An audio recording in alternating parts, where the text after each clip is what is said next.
All right, let's go ahead and get started. My name is Vanya Sienius. I'm supporting IPRS in the implementation of the Safe Zone project, and I'm doing so remotely, but that is one of the beauties of work today. We can do it from pretty much anywhere. And just to give you a quick overview, this is the first of a series of 3 seminars that will address different issues in regards to youth and sports and how we can use sports as a means of preventing radicalization, whether it is extreme right-wing radicalization, Islamic radicalization, or any other form. So the project takes a very open approach. In today's seminar, we have collected quite a wide array of speakers from the partner countries. So we have speakers from Germany, Portugal, Italy, and Slovenia,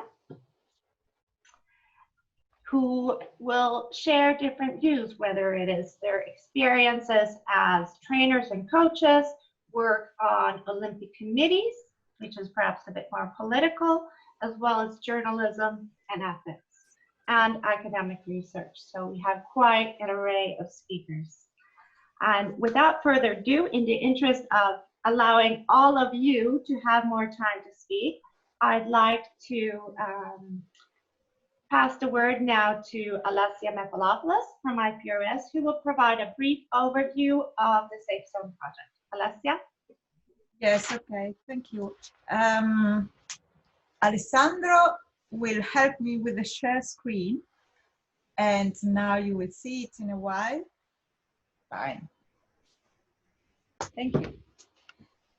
So Safe Zone is a team-based effort to prevent youth radicalization and violent extremism.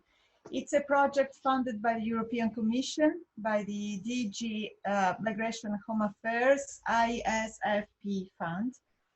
24 months duration. It has started this January, and then we have the COVID lockdown, so we had a bit of suspension of activities for 3 months. And it's carried out by a consortium of 7 partners from 4 European countries, from Germany, Italy, Portugal, 2 from and Slovenia, 2 from each country, and 1 from Germany. What's the concept beyond Safe Zone project? It starts from the recognition that the complexity of modern society, so education providers facing new and demanding challenges, and which requires a coordinated effort. And why? Sorry, I'm going to next slide, because why sports in order to prevent radicalization? It's based on many reasons. One is because sports represent an effective area of informal education, and as such, it can be more effective than formal education, both in positive and in negative terms. So there is a risk, but there is also a great potential that needs to be focused on. Sports are also means to build resilience and to increase life skills as they contribute to the development of teenagers, especially, and young people. They're also an ideal context to reach out to a broad population of youth. They can, if they, support social inclusion. They can also play a role in identifying risks. Yeah, sporting groups have the potential to offer strong protective factors against radicalization, meaning that the concept of being within a group, within a community, can also be a very strong factor. So what does Safe Zone do? Safe Zone, these are the main aims, the main objectives of our project. It engages and trains coaches as prevention agents in fighting youth radicalization and violent extremism. And it creates an e-learning toolkit and the training methodology for use throughout the EU. We will, in fact, we are currently developing a training methodology for training modules. We are exactly in this phase. And we will then carry out training workshops in order to test them, let's say, and refine the methodology. We will carry out training workshops in all the partner countries. Then SafeZone establishes an early warning monitoring system and reporting system for use within youth sports, but also at local and national level. In fact, it increases awareness and capacity amongst local and national policymakers, notably in the areas of social and youth policy and security and public safety, about the prevention of violent extremism and radicalization, and it develops prevention strategies for local and national action. This is our ambition. Finally, SafeZone promotes European and national policy development via exchanges such as this one today, and the development of EU guidelines. These are the key principles of our methodology. So raising awareness, and this is done addressing many different actors, multi-agency cooperation at local and national level, and focusing on sports coaches and educators as key actors of this system. So regarding awareness, SafeZone will try to raise awareness about radicalization risks and effects, as well as the importance and potential of sports as an effective and potential radicalization tool for, prevention tool, addressing in particular sports coaches, as we said, with the training methodology, other local stakeholders such as school teachers and other education agencies, families, but also the police or local authorities, and local and national policymakers. Also, we want to sensitize their awareness about the need of prevention of violent extremism and radicalization. There is also one fourth level, as we said, as I said before, we will also address European policymakers with our EU guidelines. Okay, going back to this, so awareness, then sport coaches and educators. SafeZone recognize that they are the very central actors, the key actors, number one in this system, prevention system. So they can play a key role in preventing radicalization among youngsters. We will hence, first of all, what we do is acknowledging the quality of their role, responsibility, and in particular the relationship that the sport coaches and the educators can establish with their young sport trainees. It's a pedagogical role, and as such, sports coaches can have, and actually do have, a great influence on young people, on adolescents and young people, and which means they can have potentially a very positive influence, and as such they can influence a radicalization process if recognized, but they can also have a less positive influence on young people, and sometimes even negative. So it's very strategic to work with them. The first thing working with them is to raise their awareness and knowledge about youth radicalization, about the risks of youth radicalization and the effects on the other young people, on the sports communities, and on the overall society. Finally, we want to strengthen the sport coaches' skills to identify the risk of radicalization and also to contribute to prevent radicalization by use of the most appropriate tools and strategies. And this is what we'll do with the help of sport coaches, sport managers, who will all contribute to the development of the training methodology and modules I was mentioning before. Okay, finally, multi-agency cooperation. It is an approach, a system in which information can and should be shared, and this is crucial to identifying violent radicalization and risk among young people. It is key to a public protection safety strategy. It allows to maximize effectiveness of joint risk assessment, information sharing, responsibility for decisions.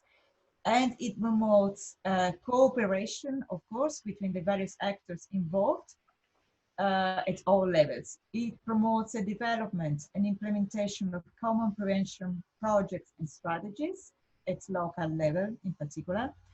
And it promotes the inclusion of coaches and youth workers in youth sports into a broader network, which also includes law enforcement and other relevant actors. Okay, thank you. So, Vanya? Thank you for that, Alessia. We now have, let me see if he is available, is Thomas Barada. I know that he had a bit of a scheduling conflict, and I see that he will be joining us a little bit later. So I will now give the word to Goran Domcev, our Slovenian partner. He will be talking about marginalized youth and the risk of radicalization in sports. He's from the Alma Mater European University. Goran, go ahead. Hello, thank you, Vanya. Hi to everyone, to all the participants. My name is Goran Gumza and I'm an anthropologist. And shortly I will present the issue of marginalization in relation to, let's say, violent radicalization of youth. My experience roots in the fieldwork that I actually executed in Brazilian favelas, and also from the previous project, MATES, that we were actually running together with most of the partners of the project of Safe Zone. And of course, marginalization in any sense, let it be social marginalization, economic marginalization, political marginalization, or even psychological self-marginalization of individual can affect the youngster and can somehow promote the violent radicalization. First, I was thinking that I will not share the PowerPoint with you, but maybe as I see that webinars are a little bit different than the classical seminars where you have people in the classroom and or in the hall watching and maybe taking notes. Maybe it's more focused if I share a PowerPoint for all of us, just to have the crucial points of my short presentation. So I will try to share it with you and hopefully it works. You know, the Europe, what I prepare, not only Europe, but let's say the modern world is facing somehow the problem of violent radicalization and how to defeat this growing radicalization. And this is radicalization of any kind. It can be radicalization to some extreme religious groups, radical right-wing groups, can be to sport torcida groups. So what we are trying to address in the safe zone is actually any kind of radicalization, but through sport, in sports, and how can be prevented and how can be actually also treated or coped through some processes and with the tools or toolkits and strategies that we will try to develop. And for sure, our experiences from previous projects will help us in regards. So, of course, prevention can be done on institutional level. It means by secret services or intelligence, by police, by professionals from area of social work and psychology, working with youngsters. But somehow, under experiences from previous projects, we realized that those youngsters who are already on the way of radicalization or that are already radicalized are not so easy to address. And when they have an institution that actually is the main reason that they somehow escaped from the normal social or normal socialization, they will actually block or they will not take it serious. And mostly institutions are not taking the radical people as equal, and they will address them as less worth. And this is the main conflict that we are facing in radicalization and de-radicalization processes. The youngsters that are getting radicalized are far away from not being intelligent. They are very, very intelligent, but they have some serious problems, especially if they're facing marginalization of any kind that I already mentioned. And so you have to address them in a very smart way. You have to approach them. You have to gain the trust from the youngster. And that main reasons that I somehow try to exclude or maybe name in the presentation that can affect or can influence why some youngster that would not be much different from the others will actually choose the path of radicalization during his process of socialization and growth. So maybe it's childhood trauma, maybe it's a social exclusion of peers or institutions, it doesn't matter. A poor economic situation, for sure, under my experience, it can affect, but not necessarily. We have many very rich youngsters or youngsters coming from rich families that are getting extremely radicalized. And this is my experience from Brazil. So in Brazil, they are radicalized in both manners, or to gangs, criminal groups in favelas, or their, let's say, white power radicalization, very rich people, youngsters who are then fighting, let's say, the Afro-Brazilians on streets, etc. So for sure, I would somehow emphasize the anti-establishment revolt, because every youngster is somehow revolted toward adult life, toward adult world and reality, because first of all, the brains are changing. So we are facing in puberty a tremendous change of synaptical interrelations and synaptical construction of the brain. The hormones are actually somehow guiding our body and mind at that time, and for sure the person or the individual is getting independent. So he is actually independent himself from parents, from society, and the best way to do it is by revolt. So denying whatever was told to him to be truth, to be correct. And this is the period between 14 or even 13 and up to 25. And what we notice in Brazil, that period was the most dangerous in terms of youngsters' radicalization. And of course, this is a crisis of false role model that comes into the question. In that period, youngsters might find their role models, which are not necessarily politically correct, as I would say, or they're not completely integrated, or they're acting by themselves very anti-social and anti-establishment. So our role for sure will be how to prevent that process in the first stage. So for sure we have to reduce any kind of marginalization, but it's difficult because the channels of radicalization are very smart. So addressing youngsters, we have as educators, as sport coaches, as professionals working on the issue of radicalization, use maybe the same channels and the same strategies. So the most important or the most frequent ones are for sure direct personal recruitment, let it be from peers or from other important people in life. Internet and social media showed up through matters that is the very effective tool of radicalization, or at least propaganda in some terms. Peer-mount propaganda, of course. And then clubs, associations, churches, where charismatic recruiters appear. And this is our area. Also, sport clubs can be the places of radicalization, or can be the places of de-radicalization and preventing of radicalization. And this depends mostly on the recruiter or charismatic leader, which sport coach, of course, is. And later on, we will hear maybe something about that. What's the role of the sport coach, how the sport coach should act, what kind of role model he should be.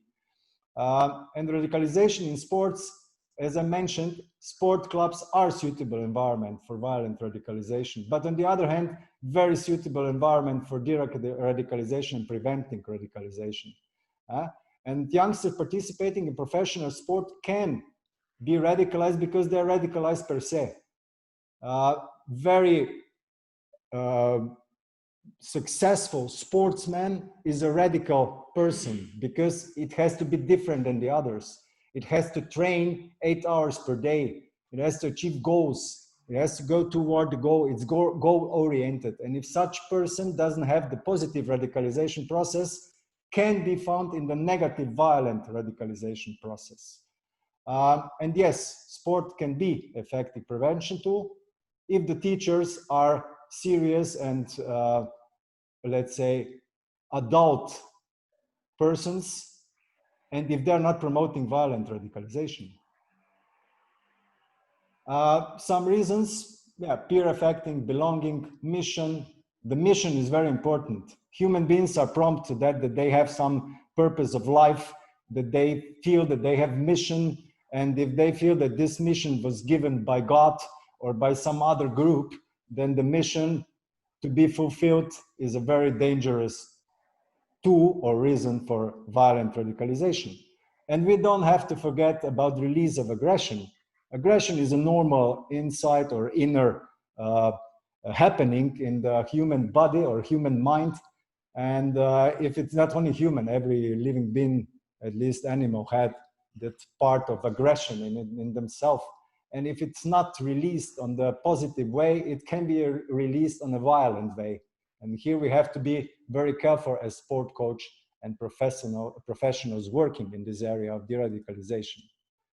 And, but coming to the end, because our time is limited, I think I'm already running out of time, not to overpass the minutes and to leave some space for the others and to open the debate. Just think in these terms that sport is effective tool for prevention, because at least it's a good tool to release the aggression, the inner tensions. And also if sport is not just goal-oriented, it offers you a wide range of socialization through sport, wide range of creativity through sport. And it's a healthy activity for sure. So the teachers have to be aware about that. The sport coaches have to be aware about that.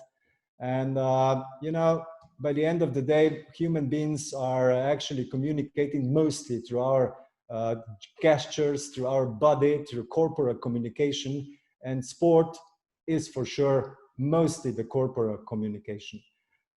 Thank you very much. And I hope you will enjoy our seminar. Thank you, Goran. And now we're going to move on to our first roundtable.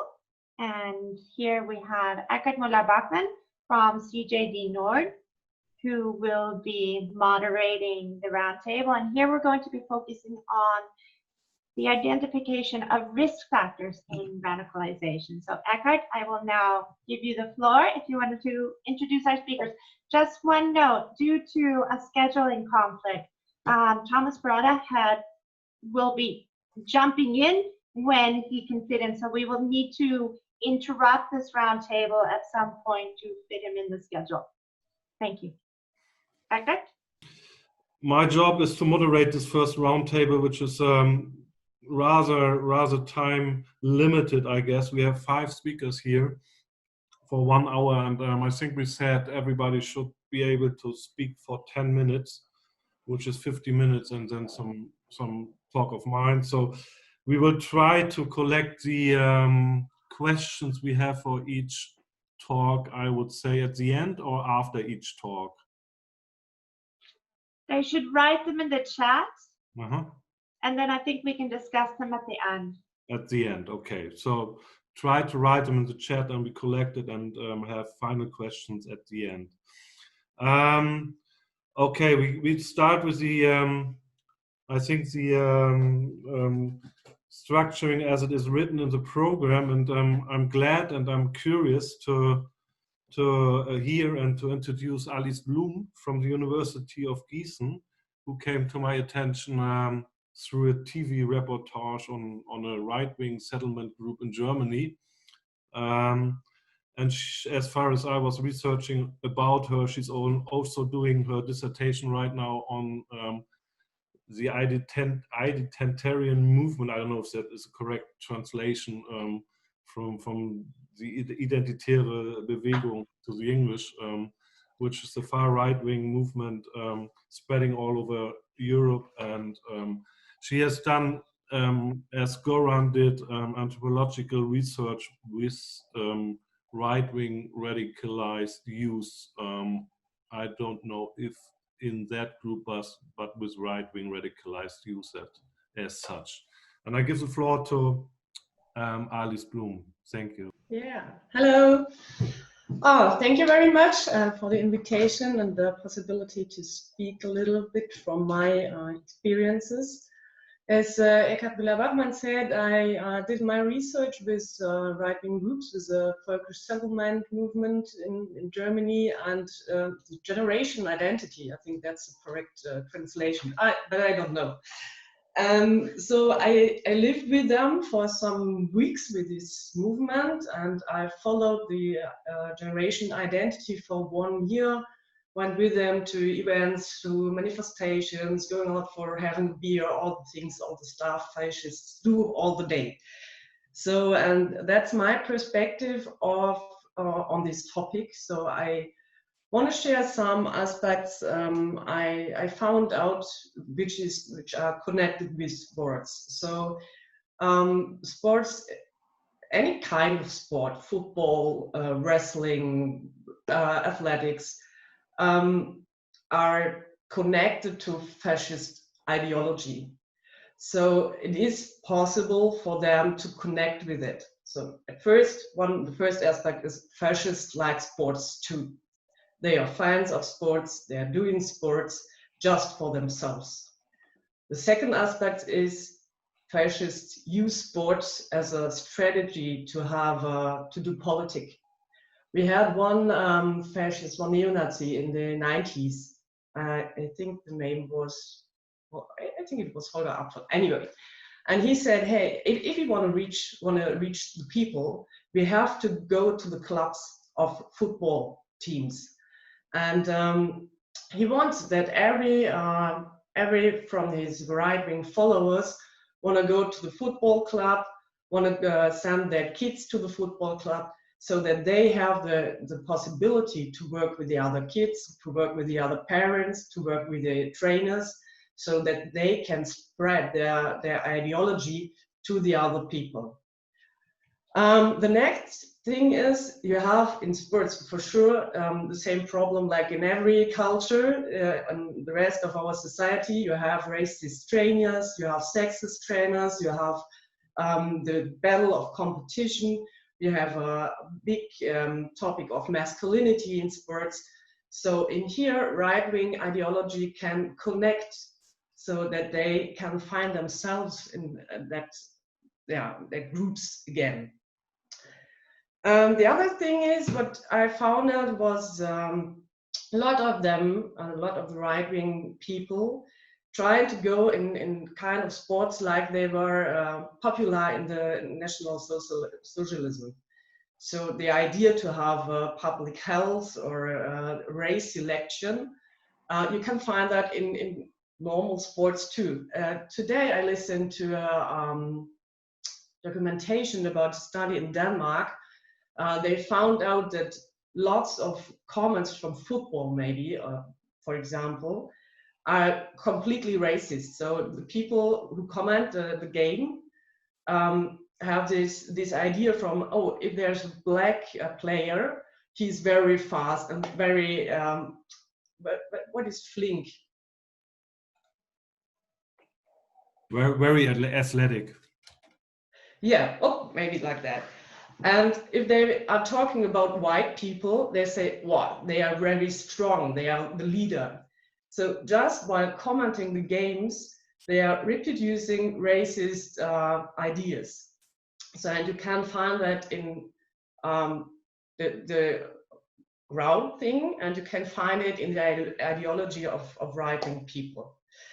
If we are talking about the topic that right-wing people use sports to spread their ideology, I think it is very, very necessary that, Goran said that before, that the trainers are taught for that. So we have to know the symbols or the codes from right-wing groups so we can identify them. Often when in my research, it was a big problem for the people around the right-wing kids or the right-wing parents. They were not identified as right-wing and what is going on in the club.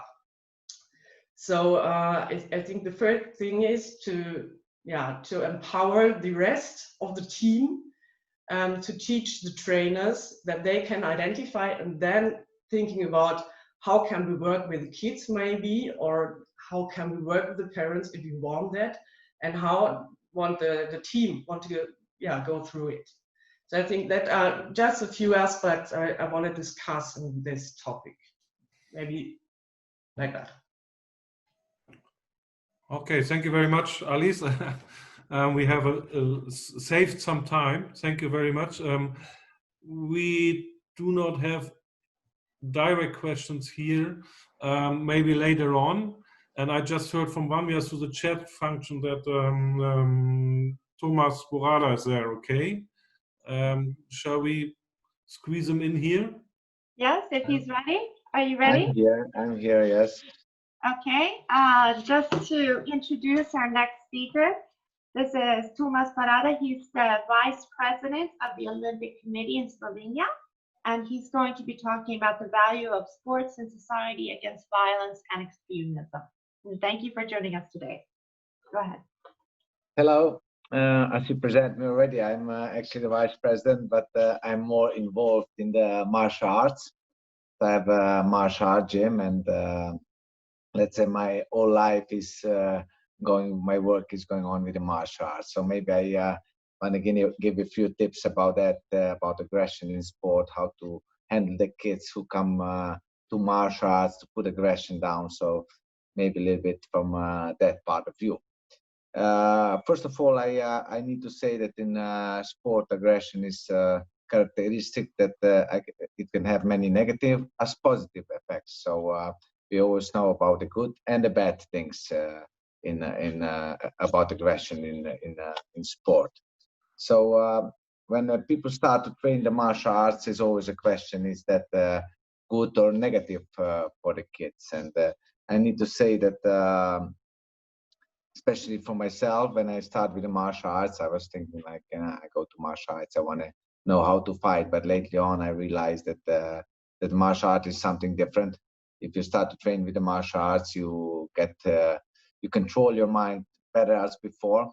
So we train also our minds. It's not only the negative energy which you get, but especially training for the minds. And I should propose to everybody that the martial art is the sport which give you more the aggressivity which we only need in sport, not in the normal life. And yeah, it's always a question from the parents. Yeah, but when we train the martial arts, our kids will be more aggressive or not. Then I said, please give me the kid, give me a chance that you realize what we do in the martial arts. Martial arts, we actually teach not only the kicking and punching or raping each other. It's more the thing that we teach them how to handle the life, how to handle the situations in the life, how to control yourself, how to keep your minds on the right direction. So this is the answer what I normally give to all the parents. And I need to say that I teach the martial arts since 91. That is already now many years, and I can guarantee that I have at least 90% of people who are very satisfied with the children, with all the adults who train by us, that we especially put this negative energy out and we give them a positive way of thinking.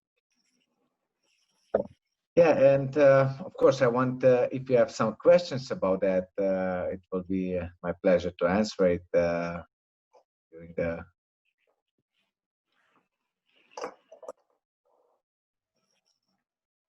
Are there any questions? I know that Thomas needs to leave us early, so perhaps here we can take questions now if anybody has something.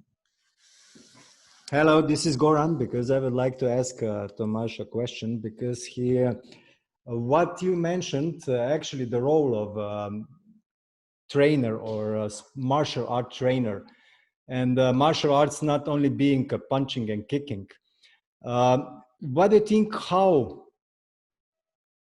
can trainers be taught that that they will be aware of how much responsibility they have when they're dealing with kids? Because not all are as you are, you know. I met in Brazil many, I would say, professors that were promoting violence. They were trying to sell their club better by visiting other clubs and then kicking other sportsmen and, you know, fighting on the street.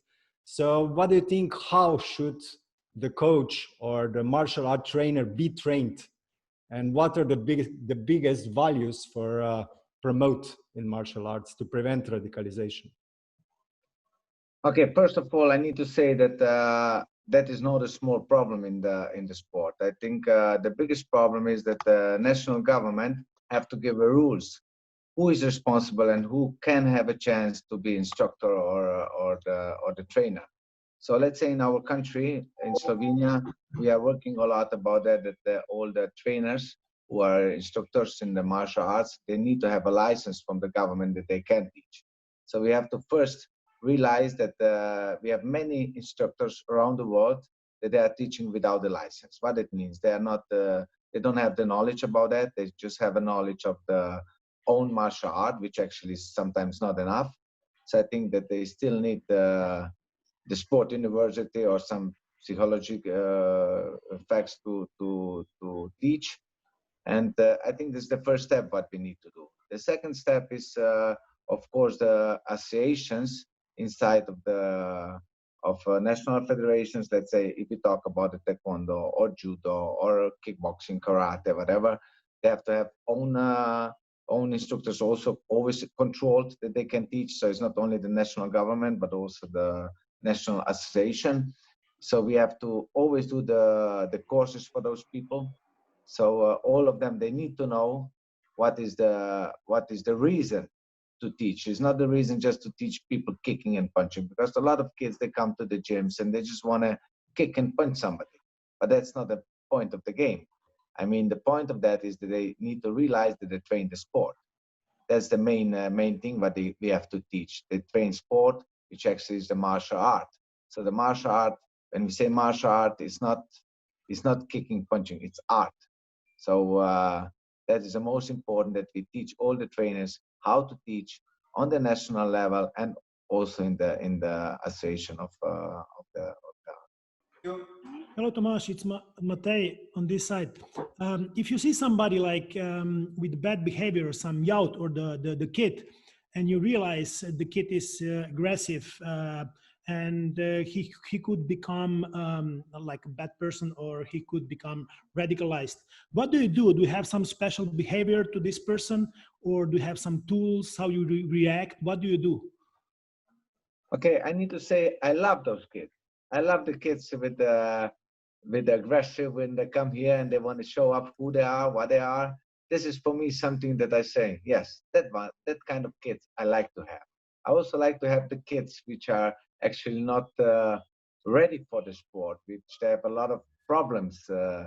This kind of kids I love. It's easy to get the talents and the kids who are, let's say, well, they do everything on the right direction. That is easy. But this kind of kids or the students, that is something what is for me, for the trainer, something what I want to prove that I'm good, that I can put them on the right direction, on the right way. So that is something.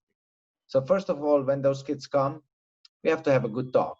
We have to show them where is the place, where they came, and what we will teach them. So I need to say that I always have in my gym, the first thing when they come to the gym, they have to know the door of the gym. They have to know the rules of the gym.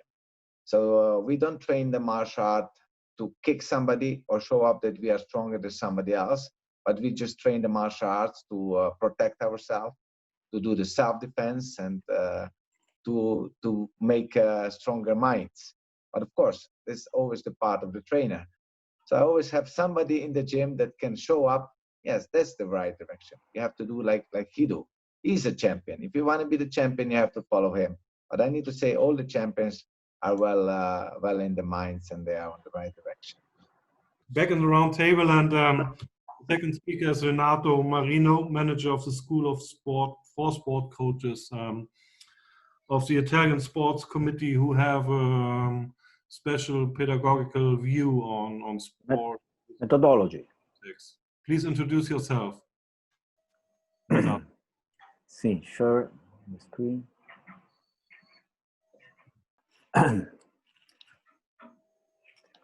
Good. Good morning, dear colleagues. My name is Renato Marino. To begin with, briefly, as a teacher and a trainer and coach, I will try to highlight some points that I consider important.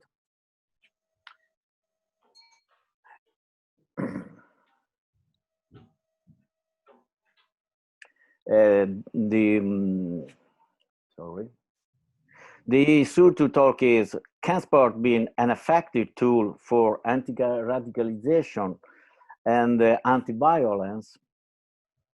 In the attempt to provide an adequate response, I think it's necessary to analyze the risk factor of sport. Task of a CSI project partner is to define the criticalities, tools, and method. Then my colleague Beppe Basso will suggest specific methods and tools for the CSI to be applied in the field. And in previous reports, we heard about the different causes and consequences of extremism. Poverty, inequality, and frustration produce rebellion. And the compromise between education and expectation is missing at human behavior, evolves into dispute, clash, violence, with no possibility of solution and compromises. What antithesis does the world of sport propose? This is the quote from Jean Girardot. And here, Mandela speaks about change, inspiration, hope, unity. It's a powerful quote. And many important characters have described the values, the sport, conciliatory and educational qualities, but also the good rhetoric needs adequate practical translations. What are the risks? The extremes research for the result also through risky shortcuts. The intensive management of the training is crucial and causes stress and break. Considering opponent as an enemy, use of inadequate methods in the relationship.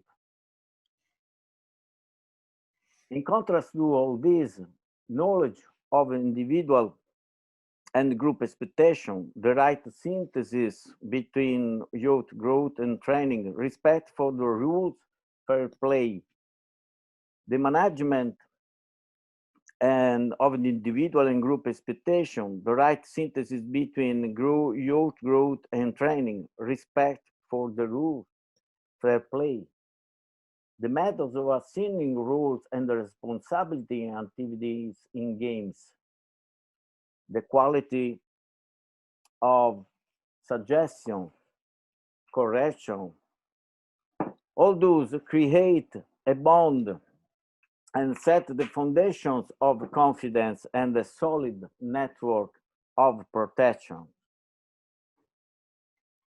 In intervening, we must identify who, where, how, the youth, the operators, the places, the modalities of intervention.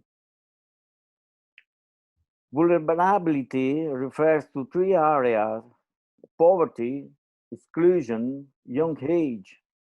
Young people are weakened in the process of our identity building.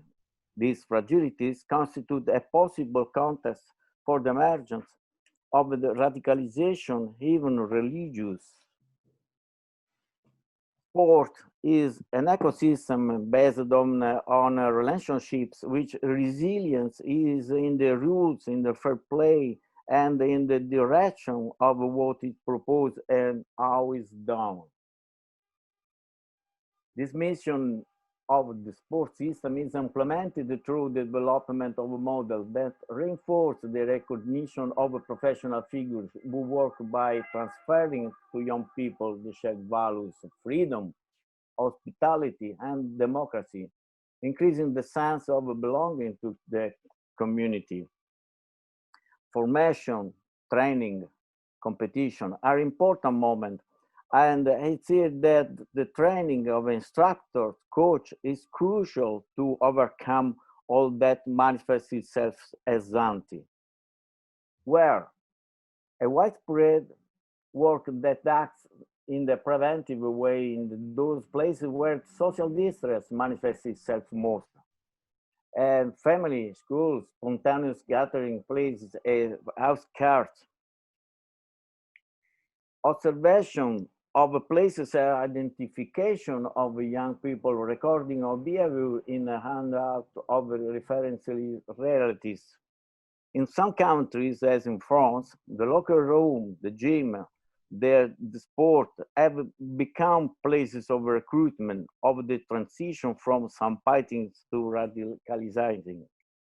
Identification of relationship and any group hierarchies, remembering that radicalization is a pyramidal process that shows sympathizer, recruiter, loyal, leader, violent manpower. For this reason, the methods of approach, the choice of games, roles, and the strategies of movement training must be specifically targeted.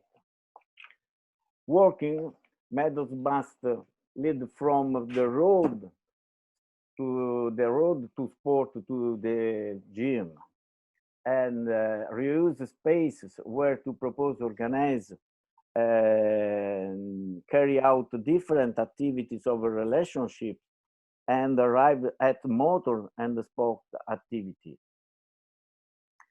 It's important to identify the educational power of sport and game with creativity, with imagination and solution, proximity with bodily contact, sharing the importance of the team strategies, goal, the achievement of expectations.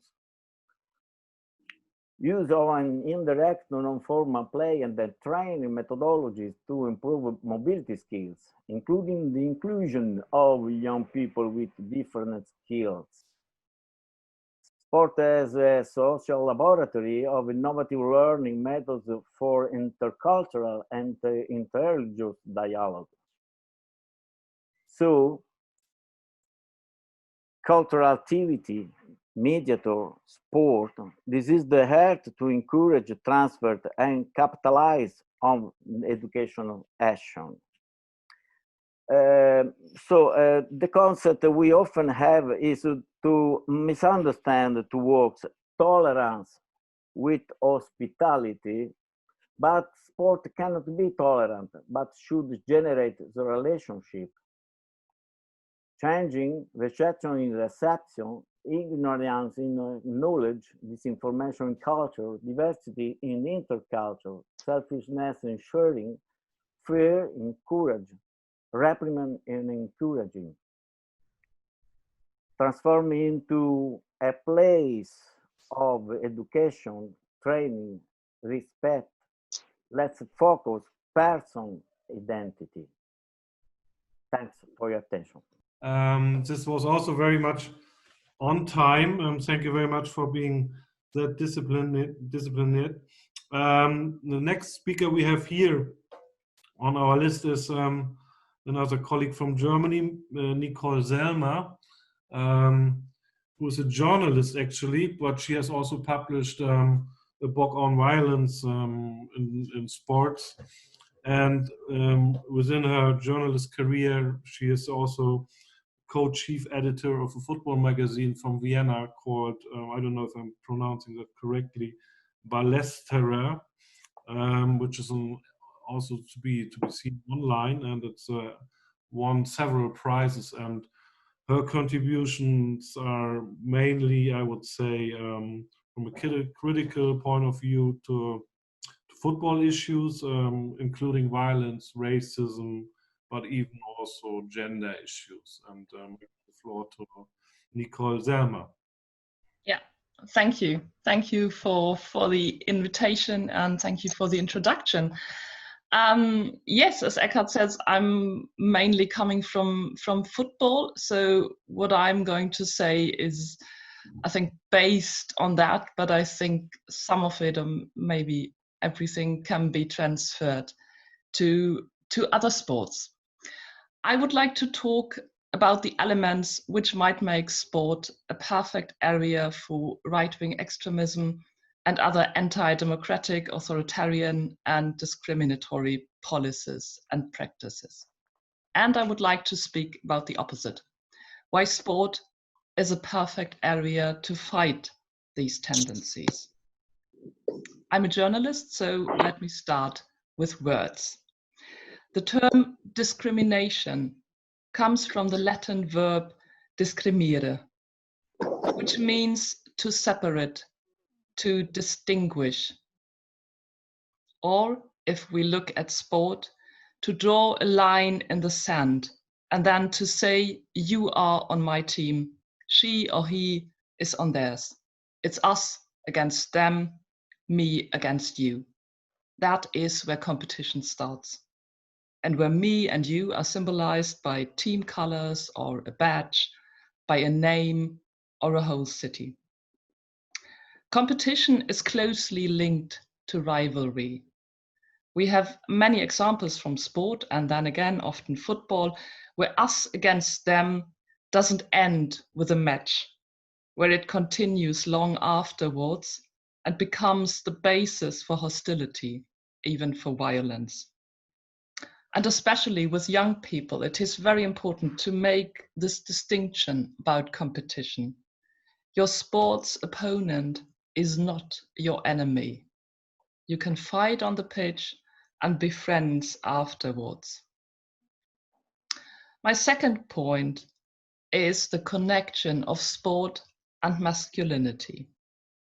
There are very, very few areas of society, maybe only the military, where the ideology of strength and honor, of endurance and the overcoming of weakness is so dominant as in sport.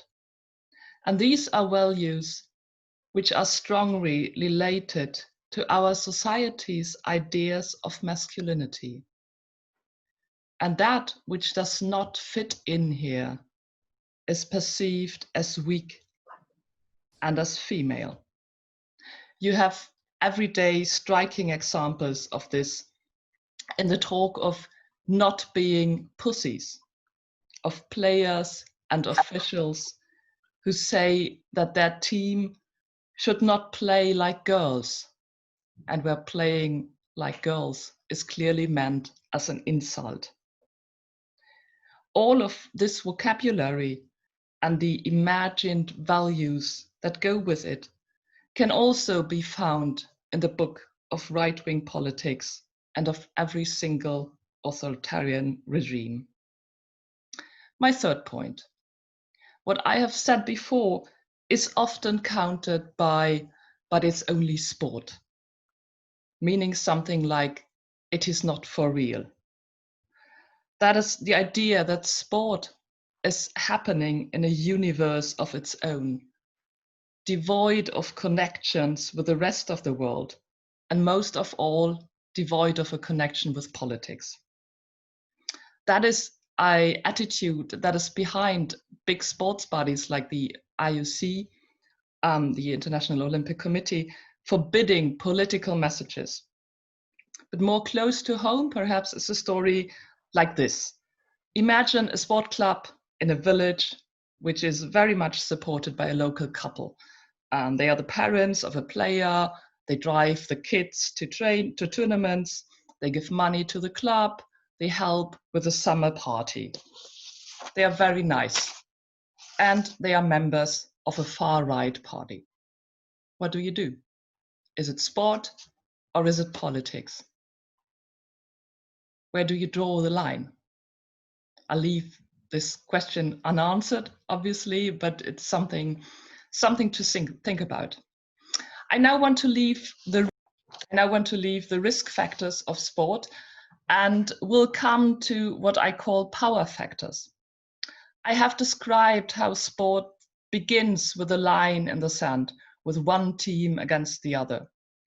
But it's also true that there is a team in the first place, or a club, a community, a strong sense of belonging in sport. And it is a kind of belonging that comes very easily in many ways. I'm sure all of you know stories of kids and young people who are left behind by the education system, who are not successful in school, but who find their place in sport, in a team, a club they love, where they can use a different skill set than the one they need in school, where they can feel empowered and in their turn empower others. Before, I have said that sport is closely linked to masculinity, and that is true, to ideals of honor and strength. But at the same time, there are very few places in society where men are allowed more emotions than in sport, where crying, embracing, touching is more normal for heterosexual men than in sport. And at the same time, it is a place where women can enter a masculine world, where they can become a part of it and can also feel empowered by the ideas of honor and strength. Especially with regard to gender, sport creates huge boundaries. But at the same time, it offers space to overcome these boundaries. The great strength of sport is its ability to create a community and a collective identity. But this strength can be turned into a weakness when it is connected with politics of inequality. Your challenge in this project, as I see it, will be to support the strength to the idea of community, and at the same time be aware of the inherent dangers. So you need to also support values of equality and nonetheless of gender equality, of inclusion and respect. Thank you. Thank you, Nicole. This was a very dialectic approach. Very interesting. Thank you very much. Sorry, I didn't have a PowerPoint. I can just send you the text if you like. I can put it. Okay. Yes, I would appreciate it very much. Thank you. Questions later on. I've written some. Next on my list here is Matej. Matej, are you there? Yeah, I see you somewhere. I have seen you already. Okay. Matej is a colleague in the project. I know him already, and he's actually a professional mixed martial arts trainer and also a sportsman, right? Yeah. I'm actually a president of Association of Universal Aikido of Slovenia, and I'm a professional MMA trainer. So yeah, even I am involved in martial arts, so for about 30 years. So hello everybody, I'm Matej from Slovenia. So I will try to do my best in English. I'm not 100%, but I will use myself as an example to show you how people can be, or the youth can be transformed from the bad guy to the good guy. So I will try to use the childhood trauma and frustration, anger, and the living conditions which I had in my life. Like Goran said, that the childhood trauma, frustration, anger, and living conditions can have influence, or actually those things have influence on life. So like I said, I had very not very bad, yeah, bad life in my when I was young, like a boy. I had even a dad in my family. My brother died, and then we divorced. I stayed with my father. Then we lived in the basement of some kindergarten because my father was the housekeeper. And from that one, I started to train martial art when I was in the age of 15. Then I met the trainer. So he was like my first trainer of martial art. I started to train real Aikido, and I will try to connect those things from me like a trainer. I trained around 3,000 to 4,000 people in my professional life in the last 15 years. But when I was young, I started to train when I was 15. And because I know myself the best, I was trying to. I will look at me, and I will try to say how I react on my trainer and what I'm actually passing on to my students. When I saw my trainer at the first time, the first tool which he had, actually he had this even now, was his knowledge like a trainer.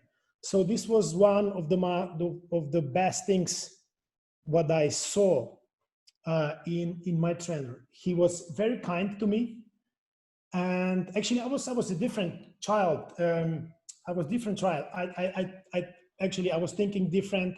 I was acting different, and I was talking with him those days. He said, you know, Matej, you were very different child to the other ones, and when I was talking with him, I asked him, what did you see on me? Was I pretty much different or no?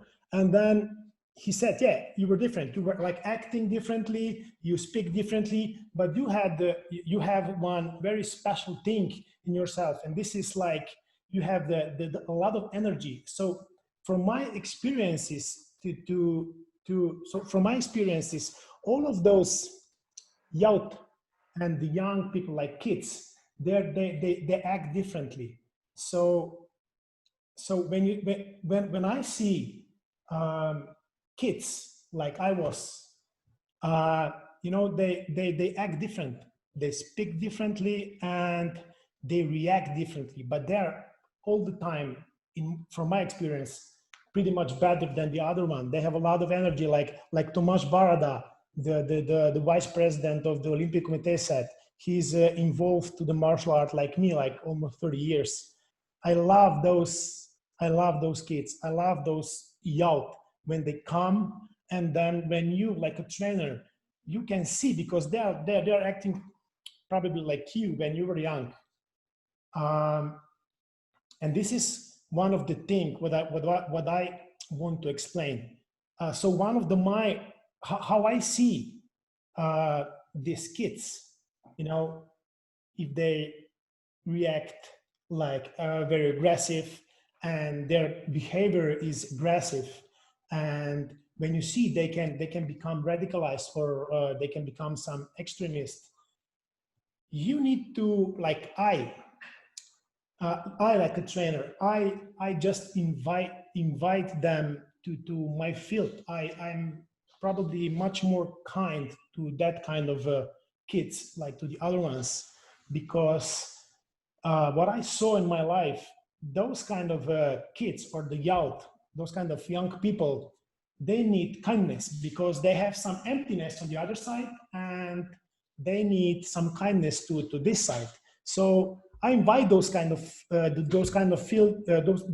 kids into my field, into my life. So and I'm very kind to them. So this is one of my tools. I'm kind, and then I just, like Tomasz Barada said, they need to know what is hierarchy in the gym.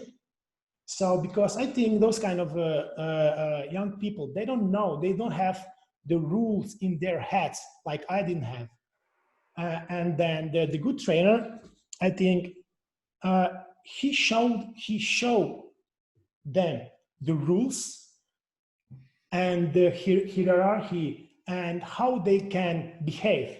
And this is very good thing if you have some kind of the rule when you're lost, because I think when you're lost in your life, like I was, somebody like a good trainer, they will show you the path, when you need to go, what are the rules, what is good behavior, what is bad. And I think the martial art, what I'm actually training, is one of the very good tools to unradicalize, to transform the young people to energy from the bad or from the aggressive to the good and to the positive side, like I was. So my trainer actually transformed me from, because I had a lot of energy and I was trying to do bad things, you know, like a kid without parents and with very bad company like I had in my life. And he showed me the cleanest, or the clean version of me, what to do, where to put the energy, how to transform it. So this is one of the things, like what I see, what I saw in my life from my trainer is, the first tool which he had is the knowledge. The second one is kindness. So this is probably the two, for me, I don't know how to say it in English, but the most appropriate ways to have like a trainer, like to have a lot of knowledge, to be kind. And I think the good trainer, he is always training, and he is involved in the training. He's not only the trainer, like you know, like a boss. The kid, you need to do this, and this. No. I think the very good trainer, he trains with those kind of kids, and you show them like an example how they need to train. Because like Tomasz Barada, he said he's involved in the martial art, but he trains with those kids. I saw the videos. He actually trains with those kids, and he's, I don't know, almost 50, like me. I train with those kids who could be like aggressive one, violent ones, radicalized one. You need to train with them. You need to show, you need to be an example, an original, how to be. And this is one of the most important things what trainer needs to have, like the energy to show them, to be an example, to be an original, not just maybe just, you know, like a boss, like a chief, you know, kids do the 100 push-ups, do this. No, I think the good trainer, he trains with those kind of kids with them, and it's an original and an example. So this is something from my experience, and thank you. If you have some questions, I'm here. Yes, thank you, Matej. Questions will be collected later on. The last on my list here for this first roundtable is Andre Carvalho, right? Instead of the written name Jose Carlos Lima. And Andre Carvalho is the coordinator of the PNED, which is the National Plan for Ethics in Sports in Portugal. Andre, I would really like to hear what this institution is about. Can you please introduce yourself? Sure. Good morning, everyone. As Eckhart said, my name is André Carvalho. I'm here in representation of the National Plan for Ethics in Sport. It's a public governmental program launched in 2012 and is implemented by the Portuguese Institute of Youth and Sports. It's a public institute who have the matters of youth and sports issues. The main objective of my intervention is to share our experience and mainly our approach, which many of the interventions there already has made in certain way touch crucial points in our opinion. So I will try to give you some examples that how we do our work. Please let me share my screen.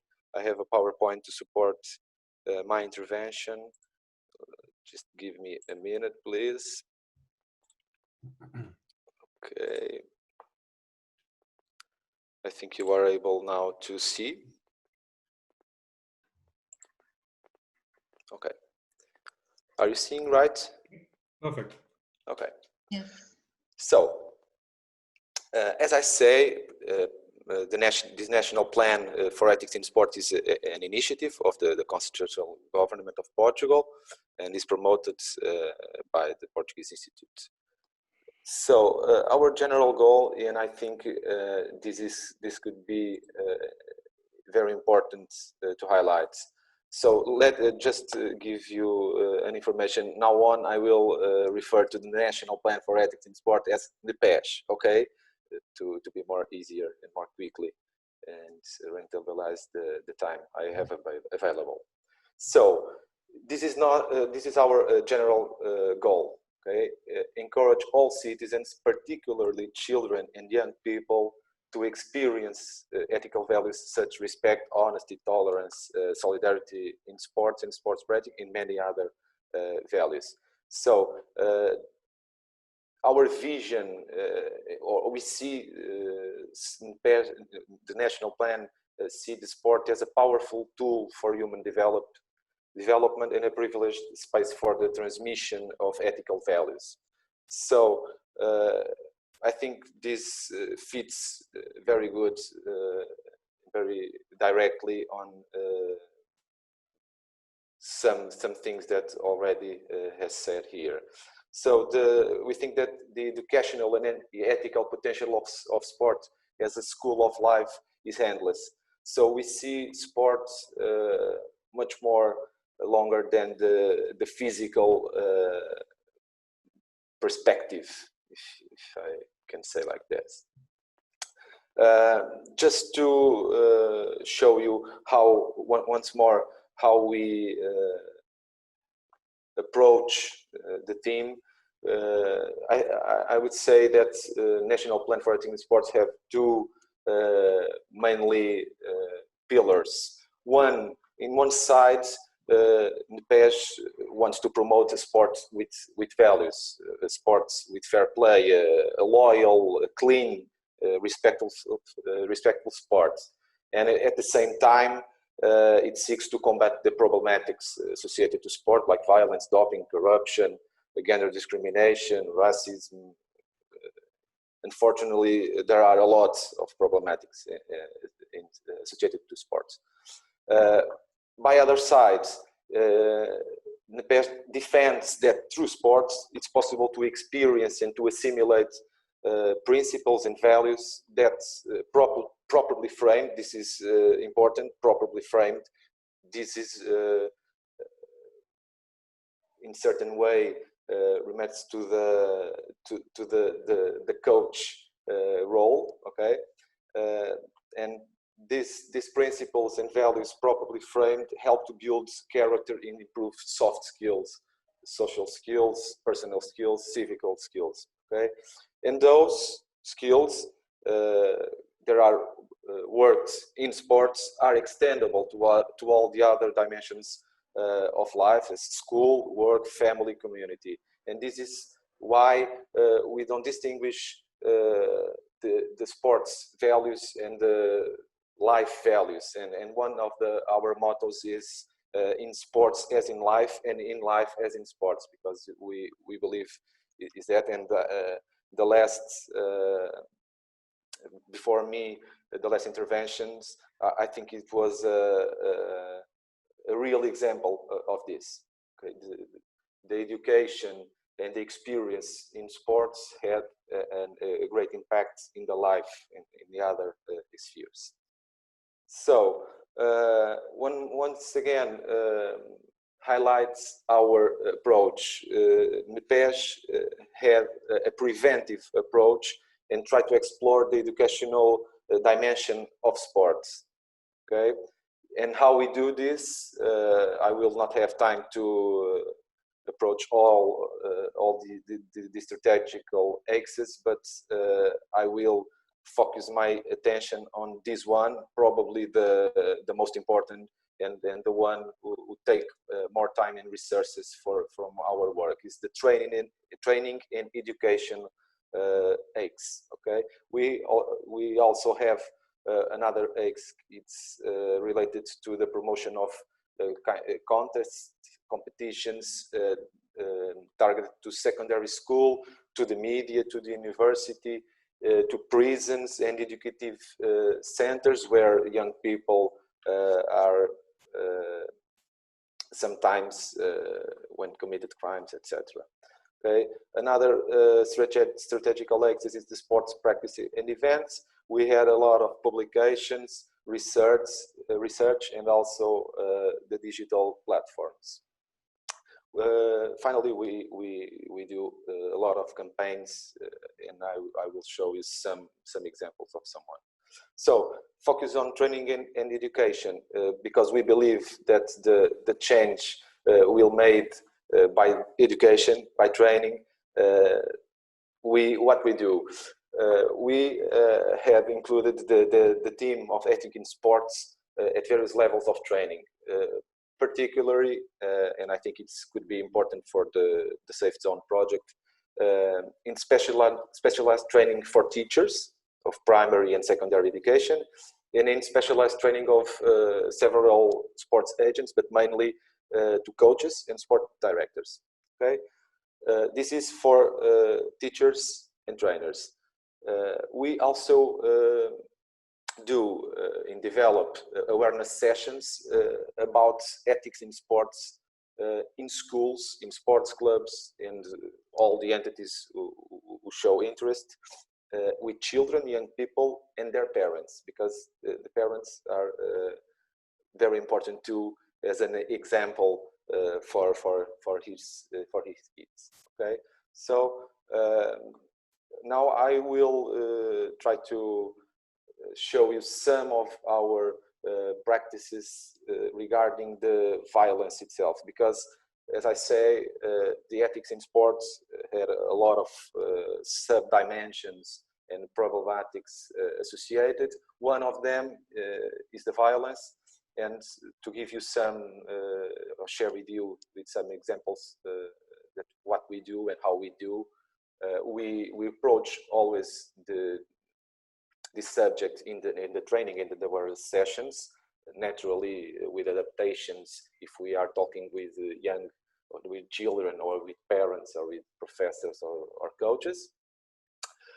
And we think that important to approach all the types of violence, okay? The verbal, the emotional, and the physical. because sometimes people forget that violence is it's not only physical. Okay, and sometimes the other types of violence are also very stronger too. So another example that could be interesting for you is a campaign against the bullying in sports. We created a red card to bullying in 2014, I think, and now this initial campaign has made way to a project that are now ongoing. It's the Sport Without Bullying. Okay, where NPES is a promoter in a partnership with the university, the Faculty of Human Motricity. We also product and distribute a flyer related to bullying in sports. I will show you this flyer because why I insist in this question of bullying, because bullying is several times the first step to other types of violence, and itself a type of violence, logically. Regarding the campaigns, we are part of a campaign against violence in sport, because we had here in Portugal in the last year, probably some of you or not listened, but some cases of violence. We had an invasion to in aggressions to players of the football team of the first league, and we had some cases of violence even in the non-professional sports, in the grassroots sports, and even in the games with kids. So the Portuguese government launched this campaign. It's called Zero Violence. Okay? And most of the resources and contents available in these websites related to this campaign are from National Plan for Ethics in Sports. Now on, was created here in Portugal an authority, a new authority, the Prevention and Combat to Violence in Sport Authority, and we are articulated with them to promote training and awareness sessions in clubs which was punished or sanctioned by violence cases. Okay, this is specific to violence, what and how we do. This is just an example of how of the flyer to the red card bullying. This is the website. I let you here the website if you want to. I will share obviously the PowerPoint, no problem. This is the website of the project Sports Without Bullying. This is the website, the Zero Violence campaign. We have much resources available for download for everyone. And another issue that we think it's very important, and it is one of our main objectives, it's to, in certain way, put the ethics in sports in media. So we achieve regular presence on media, newspapers, TV, digital platforms, trying to promoting this side of sports. Okay, and the sport has a tool for the human development. Okay, and to try to sometimes to show the good side, the beautiful side of sports, and know unfortunately we are constantly seeing in the TV and the newspapers the other side, the dark side of sports. Okay, so we have in radio programs, we have campaigns, we have made even a campaign in the Respect campaign in the Portuguese Football Premier League.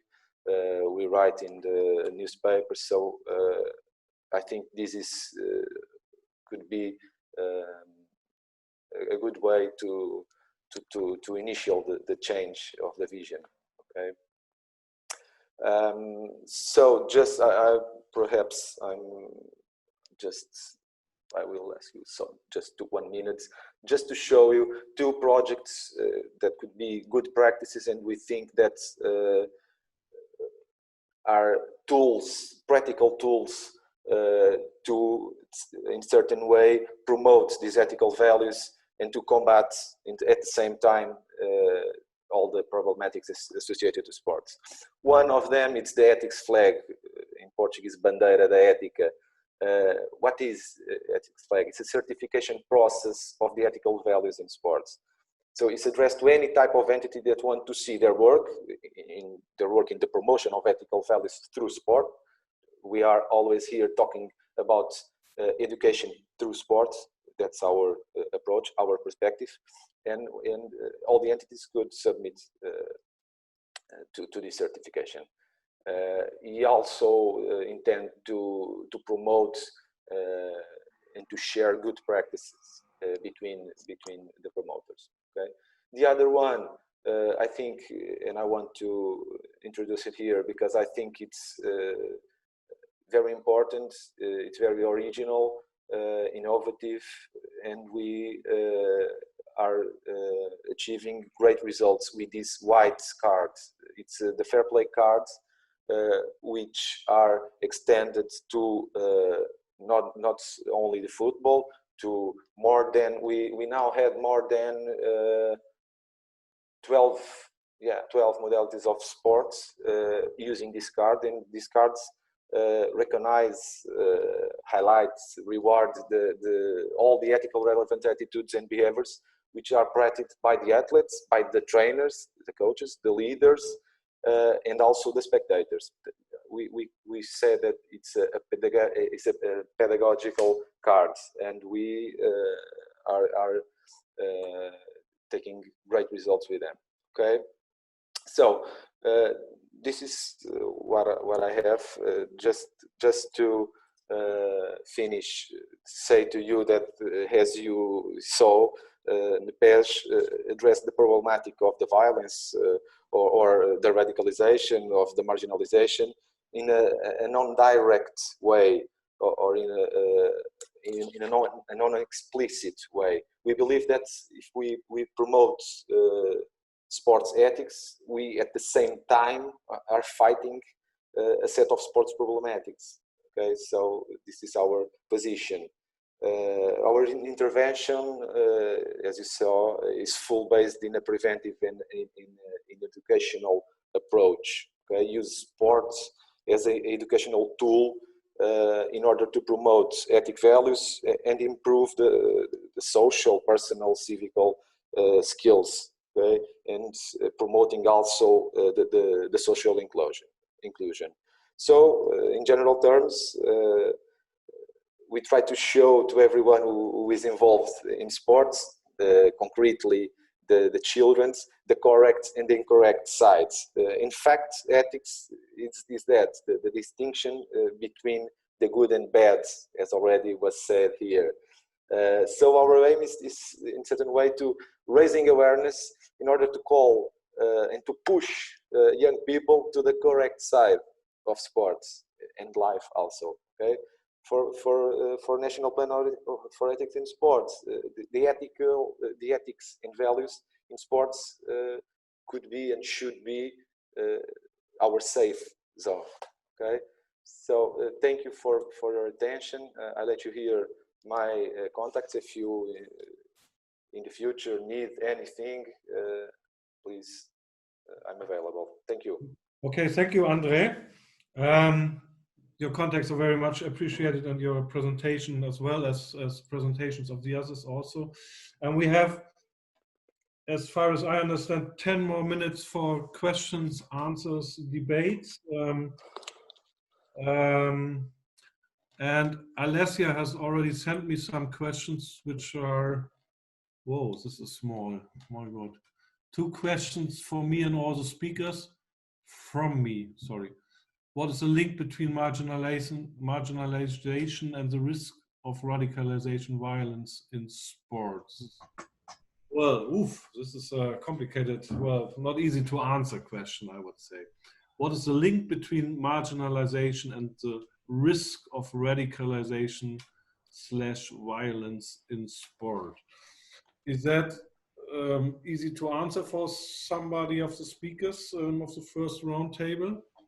So you think, did I understood correctly? What is the link between those things? Yep. Yeah, this is very difficult question to explain it. So it's can you hear me? Yep. Okay. It's just because maybe we didn't explain that we are actually implicitly assuming there is a link, since our project is on radicalization, on prevention of radicalization, but this seminar, the title is Youth Marginalization in Sports, and not radicalization. So, and I think that all of the speakers actually have spoken about this, about marginalization and inclusion, some more explicitly, some not. So I just wanted to point to this issue. We are actually assuming that radicalization, any kind of radicalization, derives from situations of isolation, yeah, and marginalization. And Nicole Selmer spoke about the importance of the sense of belonging to a group, for instance, which is exactly the positive side, what should not happen within a sports group. And for instance, now also André Carvalho spoke about bullying. And I think he also mentioned, I think there is a very tight link between the risk of radicalization and bullying. They're both processes that somehow start or aim at isolating someone, marginalizing, right? So I want to just, I mean, this question was just aimed to make it clear and to ask the speakers if there is indeed, if what they see in sport is really a direct link between radicalization, marginalization, or marginalization can go into, I don't know, some other results, or radicalization may come from other sources. I know I didn't want to make it too complex. It was just to have some very short inputs on this from the speakers. Thank you. All of you are free to talk. A lot of activities going on here in the chat room. Just let me check this. Is anybody answering on that, or shall we continue with other questions? yeah. Okay. Yeah, I actually don't know what to what to talk about this. It's really heavy to see. I think it's really big thing to explain it, and I don't know if we can do it very shortly. Yeah, I think all of the talk, the speakers, it's the very big and topic. It's very difficult to explain it. I actually don't know how to answer the question. Kat, there is one more question on the chat. Have you seen it? There are several questions. I'm just going through it and trying. I think Nina was going to speak. No? Yeah, sorry. No. Thank you very much. But there was first another question in the chat, and afterwards I could have also a comment by myself and have a question. But perhaps first the chat, because this was for my my hand. Okay. I pick out one question. There's one question for Andre, which is rather easy to answer, I guess. What are the requirements for an organization to get certified as ethical, Andre?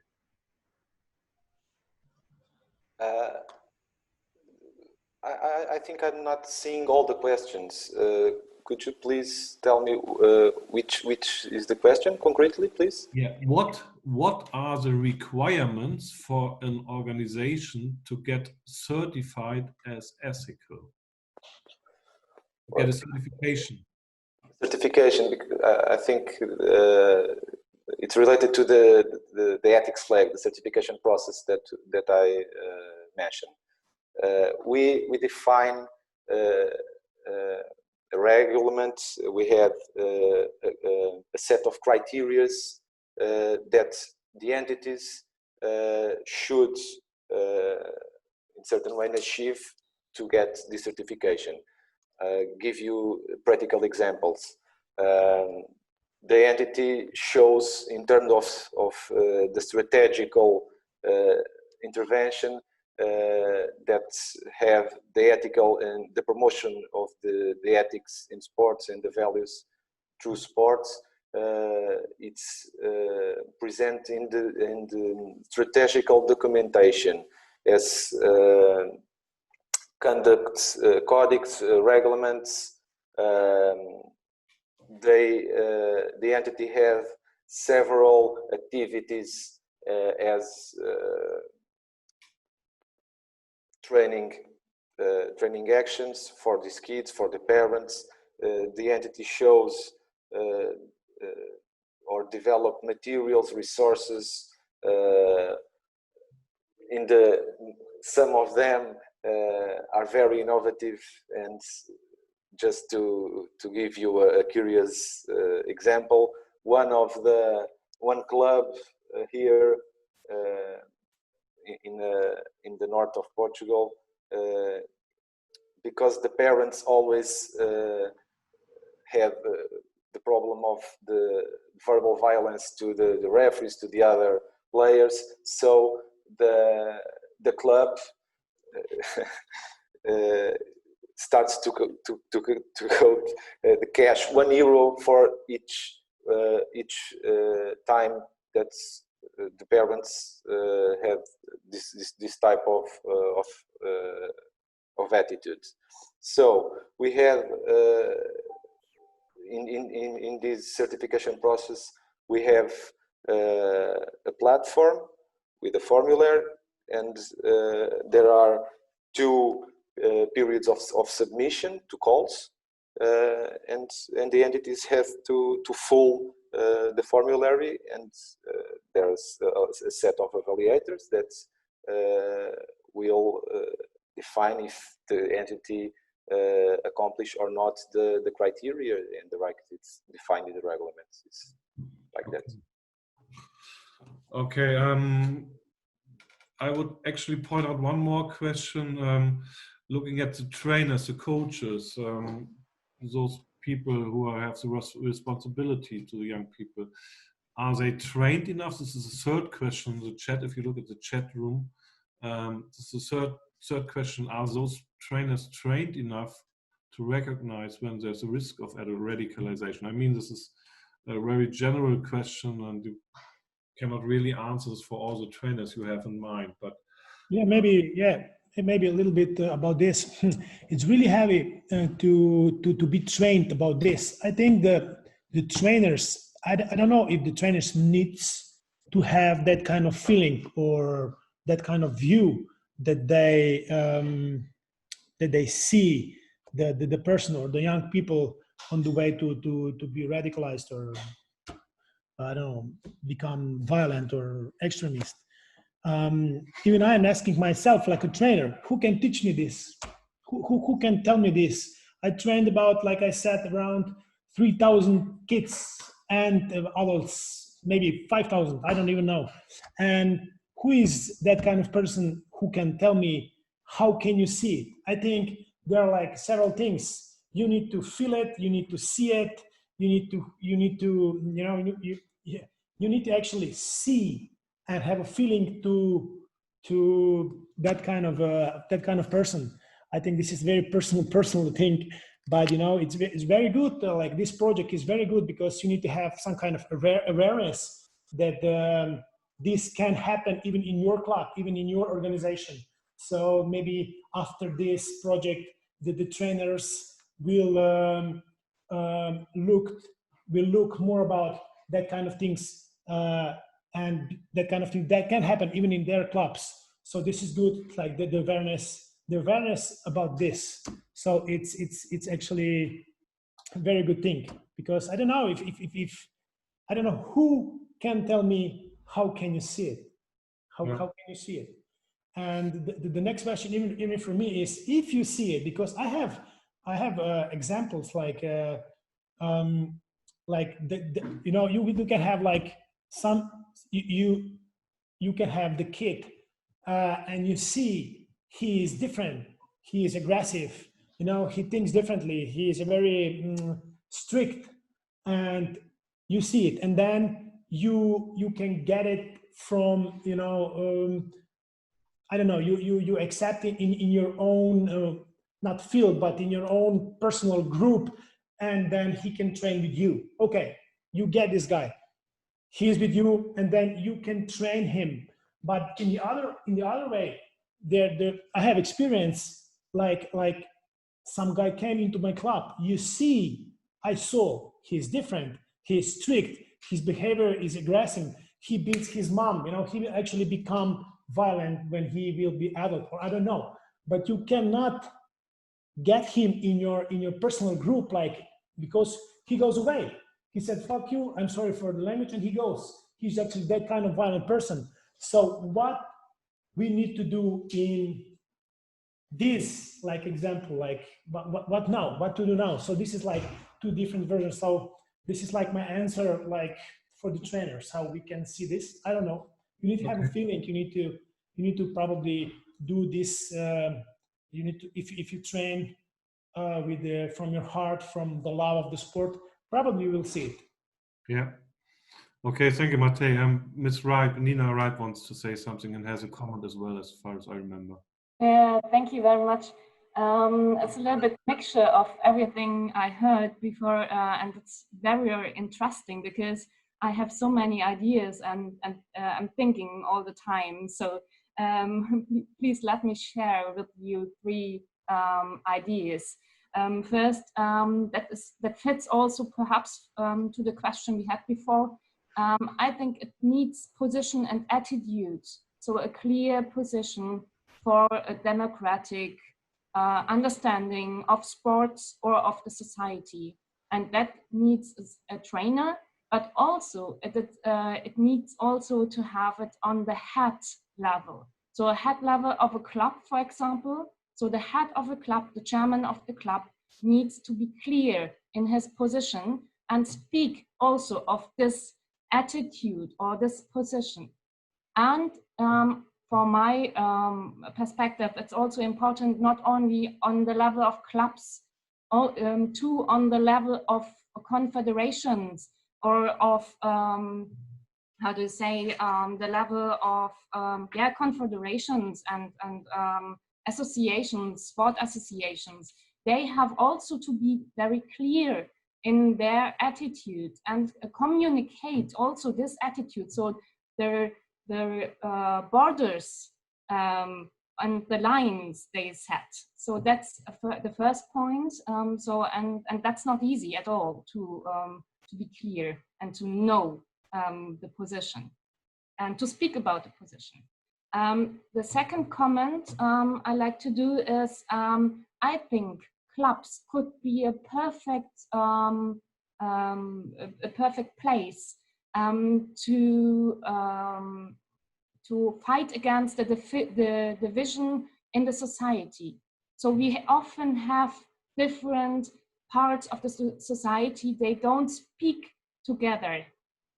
You have speechless societies. So you have one part and the next part and the right wing and I don't know what. And I know it's very complicated question if you can speak with the right wing or not, for example. But if you have a club on a place somewhere in the landscape, perhaps the club could be a place where you can communicate. You have not often places anymore where you have to communicate between the different society societies, inner societies, for example. So the different parts of the society. For example, in the internet, you have your corner, you have your own place, your own filter bubble. And a sports club in the landscape is perhaps a good place to overcome over the speechless part of the community or the society. And the last point, I was very happy about the view from Nicole Delmore on terms and definitions. So I think it's very important also to think about a term like radicalization and think about a term like prevention, because radicalization and prevention says also like a position or attitude against or for young people.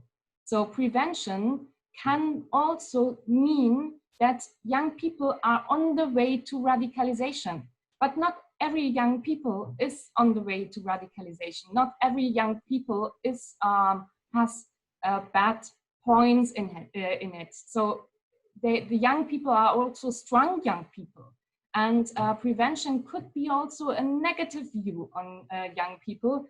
So young people are inaccurate, for example, or incorrect or something like that. And for me, it's important also to think about terms and definitions like radicalization, what means it, and also prevention, what means it about our view on young people. So my 3 comments. So perhaps somebody likes to comment these comments. You're very welcome to that. Thank you, Nina Reip.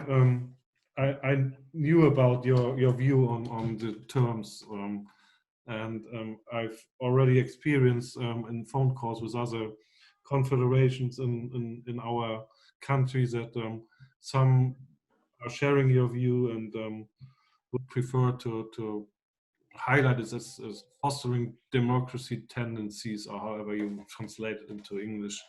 So maybe we can get away a bit from this radicalization term, at least in Germany. Yes, thank you all for this interesting contribution. And my hour of the moderation for the first roundtable is over now, more than over. Was very, very interesting, I think, and we only touched some topics at the surface. I know that. But maybe we see each other again. I just say it now as I'm finishing the first roundtable. Maybe we see each other again in the second Transnational Seminar, wherever, online or face-to-face. So thank you very much for your contributions. And I give the floor now to Vanya. We are now going to move on to our next roundtable. And now, Nina Reip, you will have a chance to speak again. So the next roundtable, we're moving on from risk factors to tools and strategies for prevention. And our colleague and partner in Portugal at the Catholic University, Mariana Reis Barbosa, will be moderating. So Mariana, floor is yours. Good morning to all. It's really a pleasure to be the moderator of the second roundtable of Safe Zone webinar, with the subject tackling the risk, practical tools and strategies to address the health and risk of radicalization and extreme violence in sports. I will begin by quoting probably the best expert ever on using sports to unite human beings, someone that used rugby to unite South Africa, Nelson Mandela. He says, know your enemy and learn about his favorite sports. He also says that sport has the power to change the world. It has the power to unite in a way that little else does. It speaks to youth in a language that they understand. Sports can create hope where once there was only despair. It is more powerful than governments in breaking down racial barriers. And so we believe in this, and we are here discussing within the sports context. So I will start by giving the floor, well, the virtual floor to Nina Reip. Am I pronouncing correctly? Nina Reip, yes? From the network Sports and Politics at the German Youth Sport Association in German Olympic Confederation. Yeah, thank thank you very much. So you know me because I talked before something. Let me show you something. I open. So I will talk a little bit about my work. It's a little bit more of the organization, but I will like to pick up some also practical views. So I hope it will be also eye-opening for you. So I'm working for the Sports and Politics Network for Fairness, Respect and Human Dignity. This is our network. The members of the network you can see here. These are members, or the network members are from like politics, sports and political education too. There is, for example, the Federal Ministry of Interior is represented, the Federal Ministry of Family Affairs, sport ministers of the federal states are represented. Also the umbrella organizations of the local government levels. For example, also sports organizations like the German Football Association, the German Olympic Sports Confederation, the German Sport Youth, where I'm sitting too. So I'm the head of the office of the network, and this is located at the German Sports Youth, and also regional sports confederations. So that's quite wide network, and we are working for fairness, respect, and human dignity. The chairman of the network is Professor Gunther Pilz. He's sports sociologist and expert on the topics such as right-wing extremism and violence in sports, also in football. So the foundation of the network was 2011, more or less 10 years ago, and the former of the German Football Association said, if I were a right-wing extremist, I would know what to do. I would go to the sports club. And also the chairman, Gunther Pilz, he made studies about right-wing extremism in sports some years before, and that was the reason to make the foundation of the network. And at the beginning, the network was more, the work of the network was more a campaign. So we start more with the campaigning. So Gunther Pilz, I told about him. He said the fight against right-wing extremism and discrimination and for a cosmopolitan democratic society can only be successful if all relevant players in sports, society, and politics come together. And that was why the campaign was launched in 2011. So we work together with these different kinds of network members till more or less 10 years, and it works. It's not only easy every day, but it works. It's quite interesting to look on the self-perception of the network because it shows a bit the base of the ethics and yeah, our work.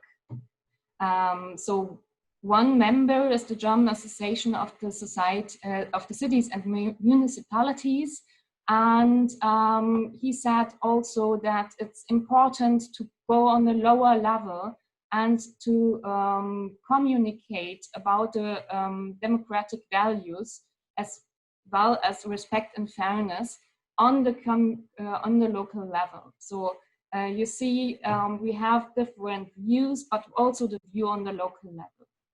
So the self-perception I spoke about was there was a revision of the self-perception 2018. Also, the name was new until 2018, and the logo, for example, too. So I highlight only some words always because they are longer texts, and perhaps you can also read. One point I think it's quite interesting is as respect of human dignity is in the name of our network, and it's also the base of our working, and that's quite a strong base, I think. So we are also,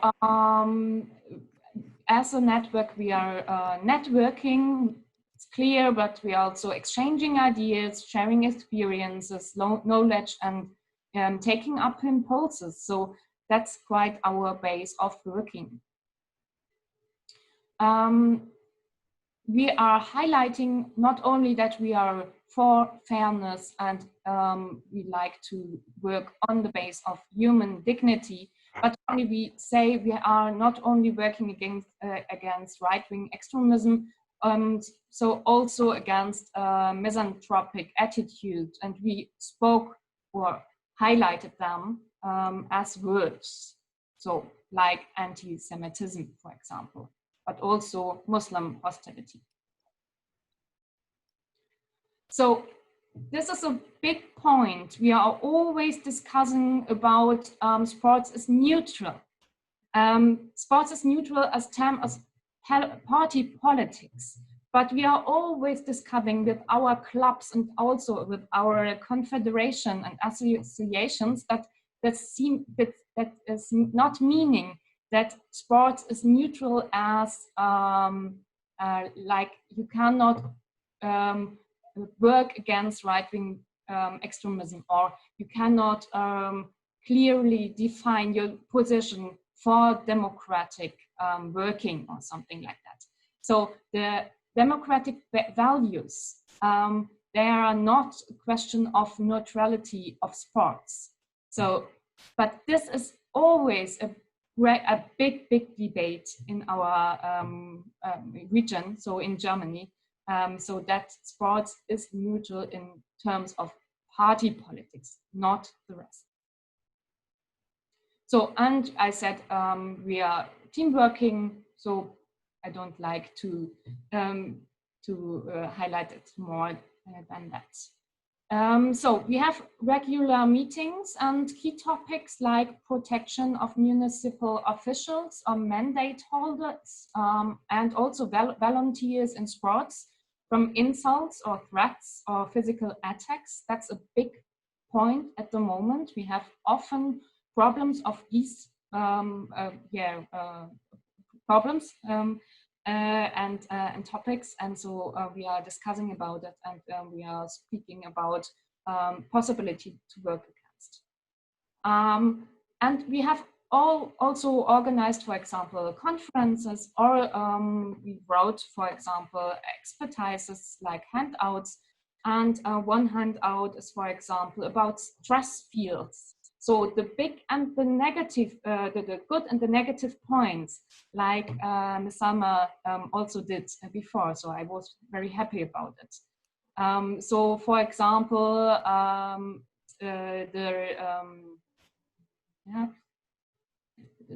the stress field, hierarchy, structure, and clubs, the stress field, society, group, and socialization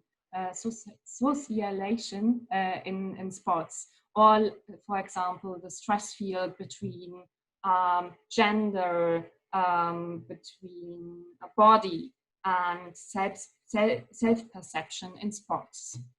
So this is, for example, also a work we did. We made, for example, also a big conference, sports and politics in the district, so also the local level. And it was quite interesting because we had there different perspectives. For example, a mayor or a landscape architect or a department head from a sports association and a scientist. And they are giving different perspectives in this topic, and that was really a big chance, and that was really a good point of the conference. And for example, the mayor said afterwards, she understood with the conference that sports development plans, for example, in the communities, they are also processes of political participation. She is a very good mayor, and she's also a sportswoman. But this point, she realized in our conference. And also that, for example, the clubs, they need more to work together with other networks or other players on the local level. This is also some point we took out of the conference. And only to highlight one point, we had different topics, and one point was, for example, developing a neighborhood, and this is in combination or in the view of preventing radicalization. So you see the word here, but also other topics you can read by yourself. So I said that I am working for the network, and the head of the office is in the German Sports Youth, and the German Sports Youth is also one member of the network.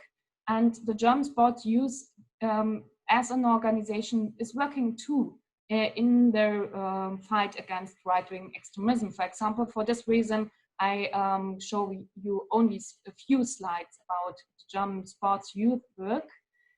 So you see it's quite a wide organization. You can read all the different points here. The German youth, Sports Youth is as one part a department of youth sports in the German Olympic Sports Confederation. She is also a roof of youth organization in sports. She is also co-responsible central department, for example, right-wing extremism in the German Olympic Sports Confederation, and she is also youth association by herself. So she has different roles. Here you can see some fields of action, and I don't read everything, but I highlight the sports with courage. This is one field of action, and there is the focus on sports against anti-democratic actions and attitudes. Right-wing extremism is one part of the view. So, and there we also working in this field, and this working field, we work on materials, for example, like this, you can see on the right side. So it's education materials. We give education, the department is there, and we have also the coordination of a federal program, and this federal program is for enforcing the work against extremism. So we are network coordinator of 11 sports projects in this program I mentioned before, and the program Cohesion through Participation. And these sports projects are working on the federal state level by themselves, but we are coordinating it. And perhaps the last point, and then I'm finishing, in this federal program, in these 11 sports projects on the federal state level, we have, for example, the education of democracy trainers in the sports clubs and also in the confederations or associations. We have case counseling. So if there are problems like there's a member, right-wing member in a sports club, what have we to do? This is case counseling. We have also the question of prevention. I mentioned the word. So creating like basic conditions for non-violent coexisting in sports, and every point we heard before in the morning too. And also to promotion skills in the confederations and associations. So in the higher level, not in the clubs level, in the higher level, to strengthen democratic practice in sports and develop participation structures. So this is more the practical work. Yeah. So you see that was not so brief overview over our work. And if you have questions, you can post the questions, and I can also write in the chat now the 2 links to our websites, so you can also surf on the websites and have your impression by yourself. Thank you so much, Nina, for your presentation and for sharing also the links for the websites. So we will save the questions for the end, right? Yes. Yes. Thank you.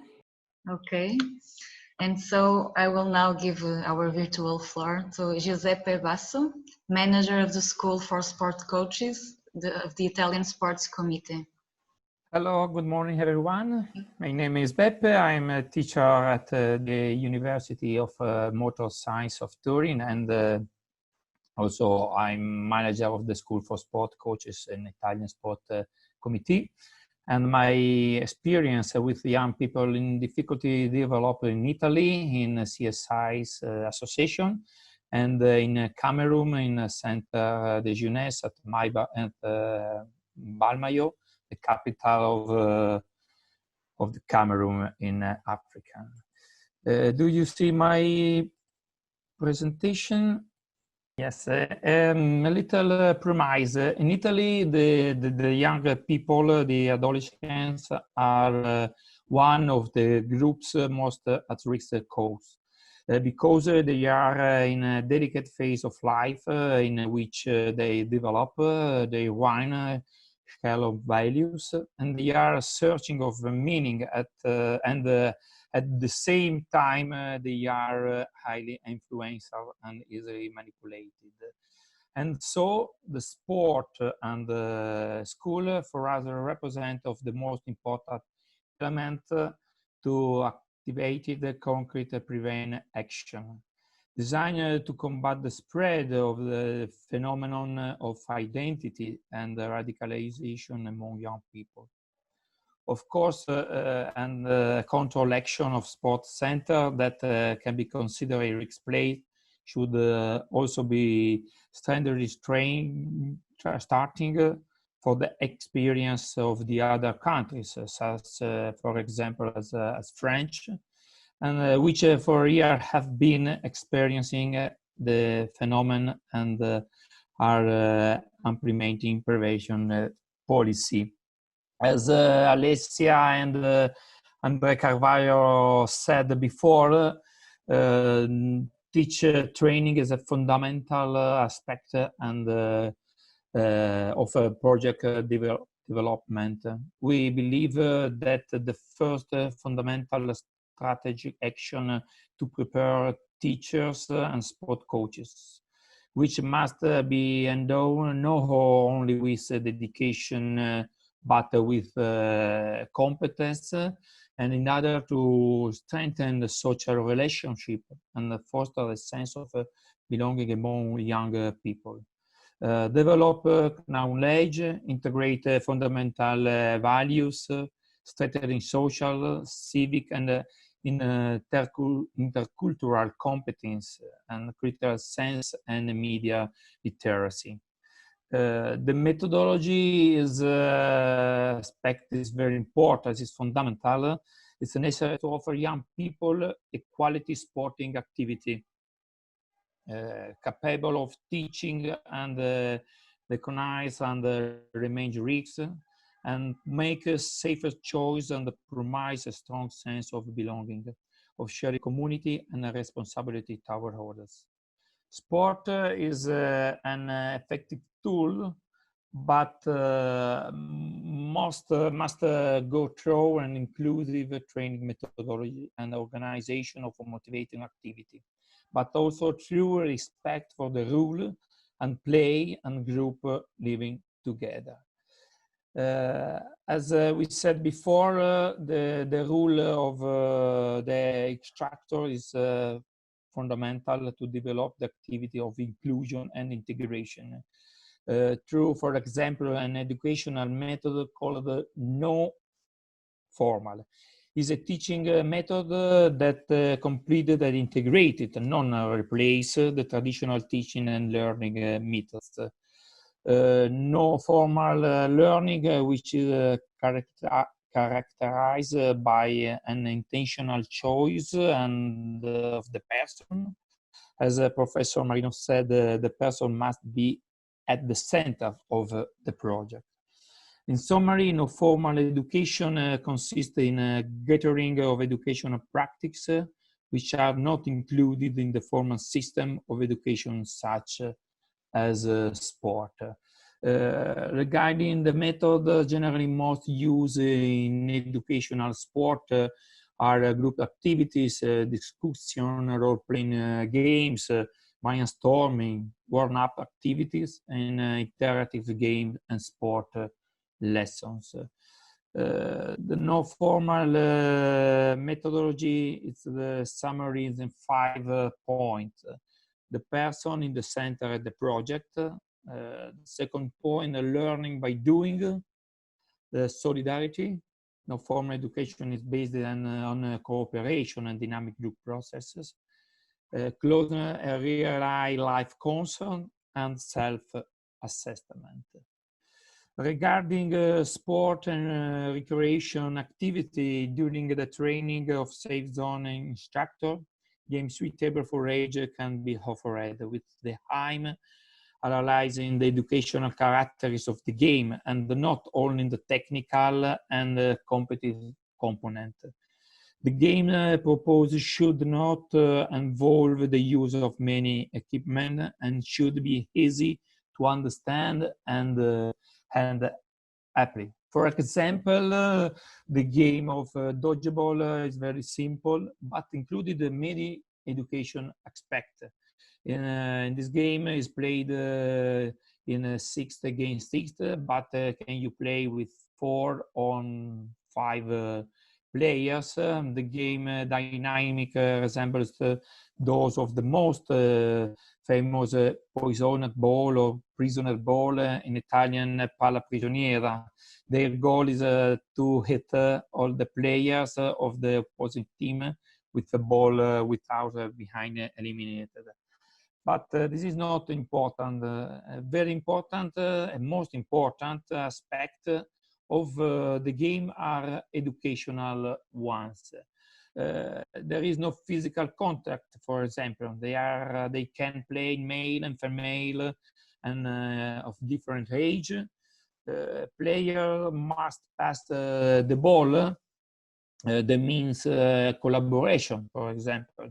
There is exclusion, just like in life, but you can re-enter in the game with the help of a companion. And this means solidarity and inclusion. Player retrievers are on the edge of the game, but actively participate and help their teams, for example. The neutral zone, where you cannot be hit, represented the kind of project where players can take refuge. For example, another activity in sport and contact like judo or fight or martial arts, the sport represents an effective tool to get to know your body, for example, to regulate strange toward others, and to have an educational vision of conflict. In synthesis, each game, each sport included educational elements, but we must be able to see them. Finally, it's important to remember that the European Parliament is very attentive to the problem of inclusion and stresses the importance of sport. Among the indication of prevention, underline the importance of the rule that school and the rule that education and sport. And finally, also the European Parliament clearly urges member countries to support activity such as sport by underlining the importance of training guidelines in this area. In conclusion of the proposal, action can be summarized in the following point, in 3 points: the training of in structure, specific training, identification of sport activities and prevention among young people. Sport as an instrument of inclusion and cultural values, very, very, very important. I finish and thank you, everyone, for your attention.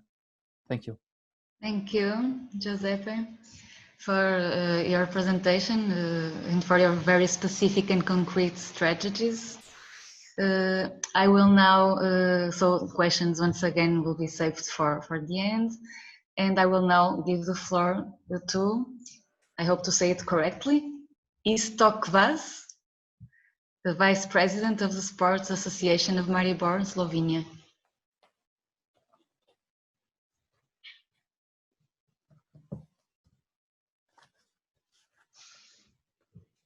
Hello?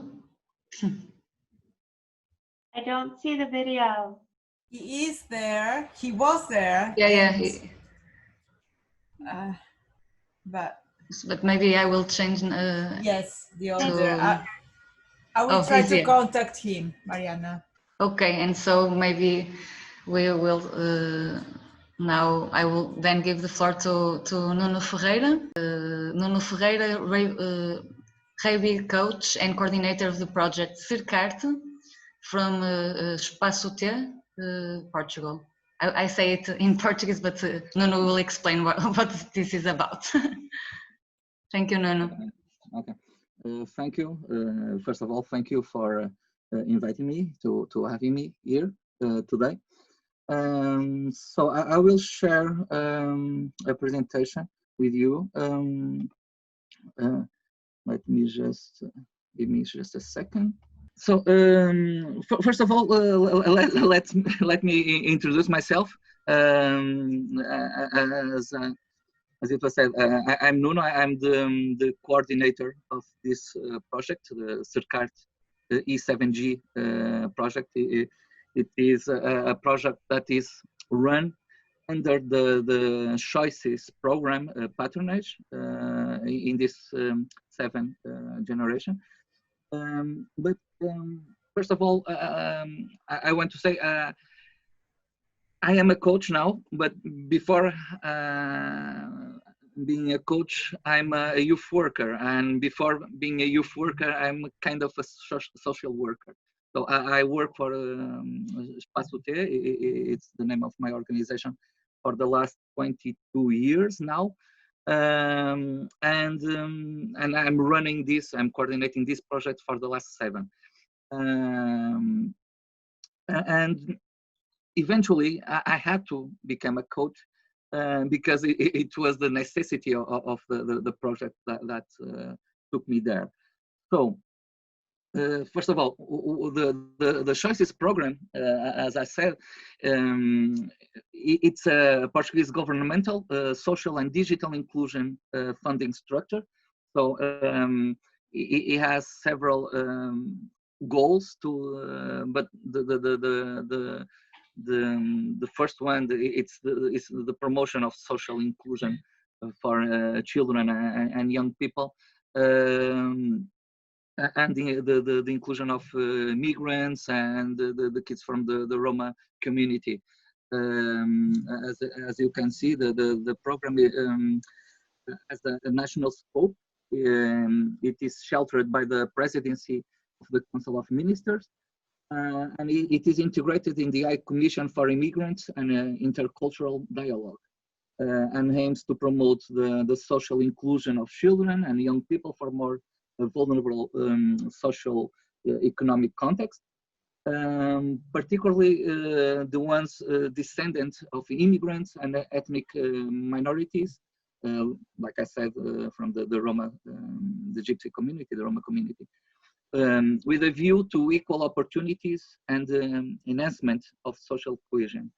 And as I said, the program is currently now on its 7th interactive phase.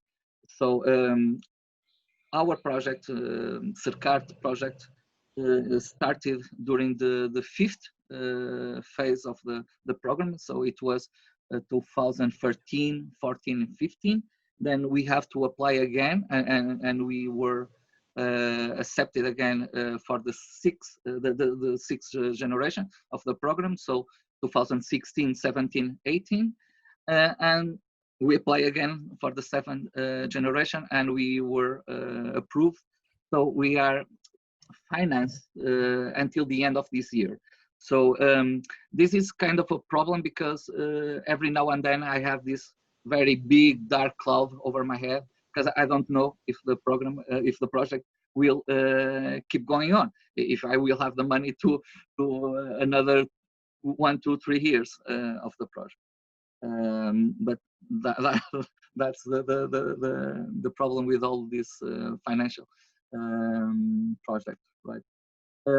So let me just skip this. So we are working in the in Cerco neighborhood.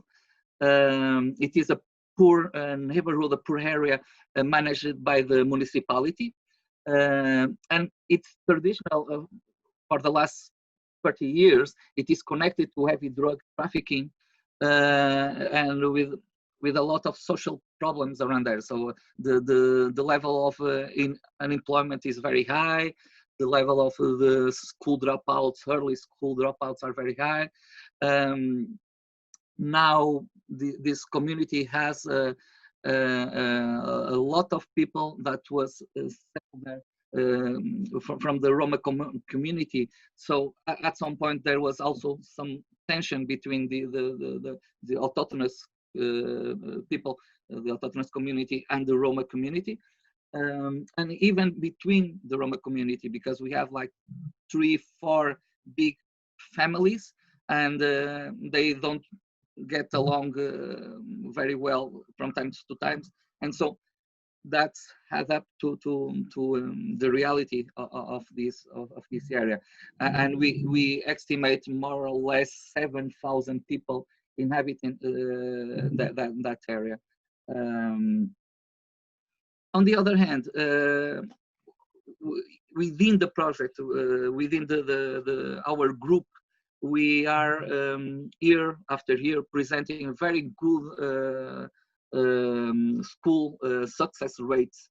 So like between, it varies from year to year, but usually we have like 80% or 90% of school success with our group, within our group. So that's very high comparing to the global community. If we go to the school district, we see the success rates are more or less between 50 and 60%. Ours are 80, 90%. I'm gonna skip this also. So the project, it is presented, so it is run by my organization. We are the promoter and the managers of the program, Espaço T, but we also have to have a consortia of partners. So several organizations and institutions and committees are taking part of this CERCAR project. So we also have their input to what to do and how to do it, and we also, of course, pay some report. We have to periodically to present our results and what we do. For instance, the school district, the child protection services, the Portuguese Youth and Sports Institute that we already know from previous presentation here. It's one of the Safe Zone partners, for what I know. The Youth Foundation, Serralbas Foundation, Manuel António da Mota Foundation, the municipality, the district municipality, and very recently a football club, a traditional football club from Porto. It is called Sport Comércio Salgueiros. They also joined the consortium of partners in 2019. The program, the Choices program, has at this generation 3 measures that ask the projects to try to run. We apply for only two. We apply for the measure one that is connected to school inclusion and non-formal education, and measure three that is connected to the civic and community participation. And it's especially in this measure that we include the sports activities, as you can see. So the measure one is we are not, as you can see, not only a club or a rugby school, but we are truly a social project. So we have the study aid, the parental education and supervision. Virtual school, it's more or less the study aid, but with the resources of some digital platforms. We have psychology and speech therapy, occupational activities, study visits, and so on. And under the measure three, we have, as you can see, the rugby, karate, plastic expressions, painting, and so on, music, theater. So just very briefly, I can show you more or less what you do. This is, for instance, our one of our groups a few years ago in study aid. So school activities are very important to us, and we help them doing this kind of activities. We try to take them out, the study visits, giving them some vacation time, some activities during vacation times. And what happens is these kids spend a lot of time with us. So some of these kids are probably spending more time with us than with their own parents, because they stay like 6 hours per day in the project after the school and after all of the activities. So I'm gonna skip this if you don't mind, to go to the rugby. Okay, so I will go directly to the rugby school. So when we applied for this project, we have like a special project from the Choices program. They asked us to run a rugby school. Our main activity, our core activity in Spaço-T is to promote art as a tool for inclusion, and then we had sports. So we at that time we decided, okay, let's do it. Let's see what we can do, and it was very interesting because not only sports but rugby, with the values associated to the sport, the respect, the integrity, the will to that you need for training, all of this connected very well with what we wanted to do with these kids. So it was a challenge in the first year, especially because I don't know if you know that, but Portugal don't have any tradition in rugby whatsoever. Rugby, it's connected to a very special, a very specific group, usually a group that came from a very social economical favorable condition. So we are talking about rich kids, which their parents probably practice rugby in the university. So they are sons and daughters of medicals, attorneys, architects, and they play rugby.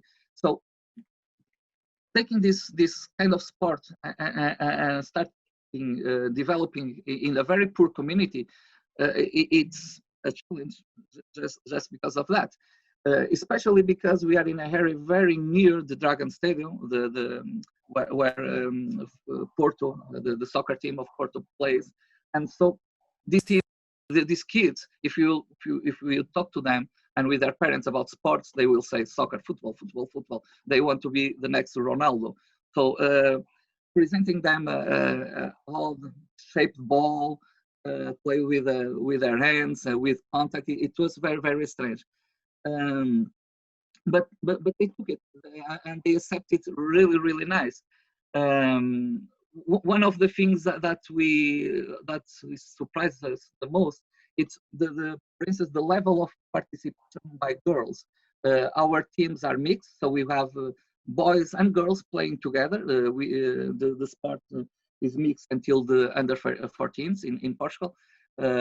Just when the girl reached the 16-year-old, they have to go to a specific feminine kind of competition. But until then, they play together. We found that it was also very attractive to kids that are usually excluded from sports, from other kind of sports, because they were a little bulky, they were fat, they didn't run well, they were not good with their feet, so playing football, it's out of the question. But in rugby, they have a place, and usually they have a very strong place and very important place. If we take like a kind of fat kid, bulky kid, usually is put aside in football, but in rugby is the one that we will pass the ball and send him forward to score a try, because he is big and he has a lot of corporal mass to keep moving. So that was very interesting, because we were taking kids that were excluded even from sports, not only from the society and coming from a very poor situation, but they were also excluded from sports, and they found a place in the rugby team. And we have the girl with the same kind of opportunities to play, and actually we have very, very strong players, female players on the team. And so we start developing this, and after 7 years, we are now playing within different age categories. We start at 6 and 7 year olds, under 8, and we are competing now up to under 16s. We are still growing and creating partnerships with other structures to allow these kids keep playing after under 16s. So we don't have enough people to have our own team, but we can keep these kids playing through partnerships with other clubs and other structures. And just to show you a little what we do, we are the orange and blue ones. So these are a few examples. One of our under 6 teams. For instance, we can see this is a 7th team, the under 14 team. And you can see we have 2 girls on the team, 1 skinny kid and 4 strong-built kids playing together. And some of them already going to the national teams on their categories. Also, one interesting thing, what we are also doing to these kids is empowering them and giving them competencies to keep playing the game or being in the game.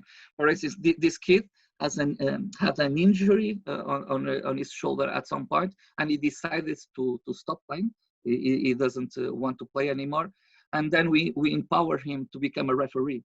So we still managed to keep the kid with us and working with us.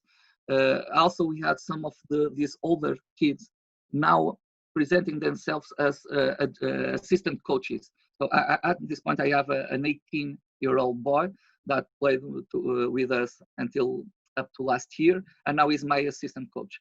So he's also contributing, is giving back to the community, is giving back to his own team some of the things that he earned there. Just 1 more or 2 more photos. This is an under 8 team. As you can see, it is interesting. Half of the players are girls, half are boys. And this is one of our last, the under 16s in the event in Lisbon. So this, I will end here. This is briefly what we do. I'm free to take some questions if you want in the after the roundtable. I hope you enjoy it. Thank you. Thank you so much, Nuno. I always admire this project, and I really hope that we'll be collaborating within the Portuguese activities in the Safe Zone project. So now we have Istok Vaz with us, right? Istok Vaz, Vice President of the Sports Association of Maribor, Slovenia. Thank you very much. First of all, I would like to say that I'm very grateful that you invite me to this floor. I'm working now as the Vice President of Sport Union of Maribor, but I also work as a coach in skateboarding and mountain biking, and we are also doing the skateboarding. So I'm involved in different sports, not classical sports like, let's say, football or traditional sports. So we are more involved in sports which are also really close connected with a little bit different lifestyle, which comes with music, and also the kids are coming really from different environments. And in the past years of our work, we definitely note that the sport helps a lot with education and preventing the kids which are coming from, let's say, difficult educational environments, which are almost on the way, which could not be the right way, going into either into the problems with school, into the problems with the community they are living, into the problems with the group they are training with. But somehow we definitely find out that the sport is the key issue which help us and which help also kids involved in our groups to prevent this educational way and help them not to going to the, let's say, straight way, which we like to do, which they like to do also in the lifetime. Of course, the greatest pleasure is now when we meet these kids, when they grow up, and we saw that they develop through the sports. They became maybe some professional sportsmen. Maybe they became only just somebody who works in sports and who loves the sport. So which was not the issue before they entered into our group. So today I'm really impressed by all the projects which you present during your presentations. And of course, it would be great pleasure to involve some of this project or something similar into our developing sport programs in our sport, also in the international level.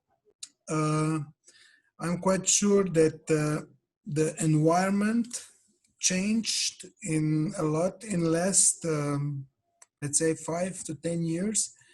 So now we are facing, let's say, more cases than in the past, which need the support through the education from the sport, like it was the case in the years from 2000 around, when we start with our sports programs in Slovenia. On the local level, on the level of the city of Maribor, we have educational programs for kids through the summer holidays, which were a little bit postponed this year because of the COVID situations. But this is exactly the programs where we are getting the kids from the street, let's say, or from different problematical social environments. We offer them the programs and to their parents to take care of them when they are busy being in working in jobs. And this is mainly taking on into the skate parks, where the environment is also located into the environment where we have more of those cases. And definitely our results, or the results of the analysis which we do, was that the most helpful program was the one where the kids get formed in the group, where also the kids from the other environments help them to prevent their way in the sport way.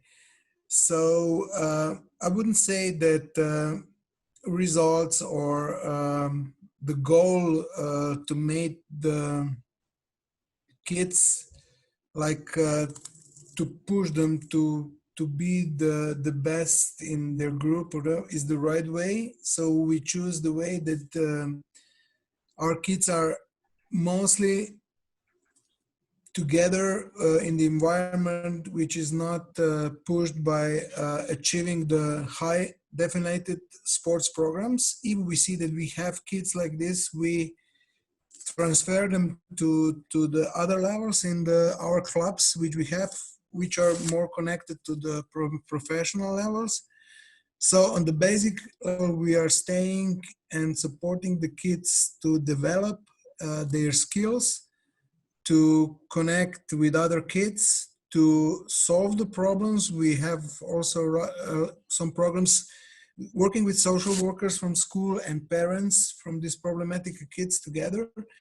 And yeah, at the end of the day, the sport activities are supporting us to solve these problems. We are not successful, of course, in all the cases which we notice or which we note in the past years, but definitely in the 80% we are sure that with sport we prevent kids to going from, let's say, wrong way to do the right way.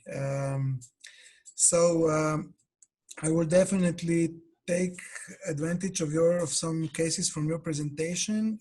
If you have any questions for me from your side with regards what kind of sports programs are doing, please put it in the chat and I will reply. Thank you very much again. Thank you very much, Istok, for your presentation. And now we don't have much time, but I think that's right, Vanja and Alessia. We still have time for some questions. Yes, we have about 10 minutes left, so let's take questions, and we just need a couple minutes to close, so about 8 minutes for questions. Let's say. Okay, so questions? I don't know if you are receiving any questions in the. Can you talk about your cultural interlocutor and the change he created? Can you also talk about how you have been fighting racism and xenophobia in your projects? Well, yeah, I can talk a little about that. Actually, now we have the opportunity to have a mediator from the Roma community working with us, connected to the project. It was not hired because of the Cercat project. It is connected to a different project that we have in a partnership with the municipality. But it is a great aid for our work. As I said, we work in a territory with a lot of people from the Roma community, and they present some difficulties for our work, especially because we are still running a path of integration. Some families are very well integrated in the community and in the school system, but others don't, or are not, are still not. So there's still a lot of work to do with the community.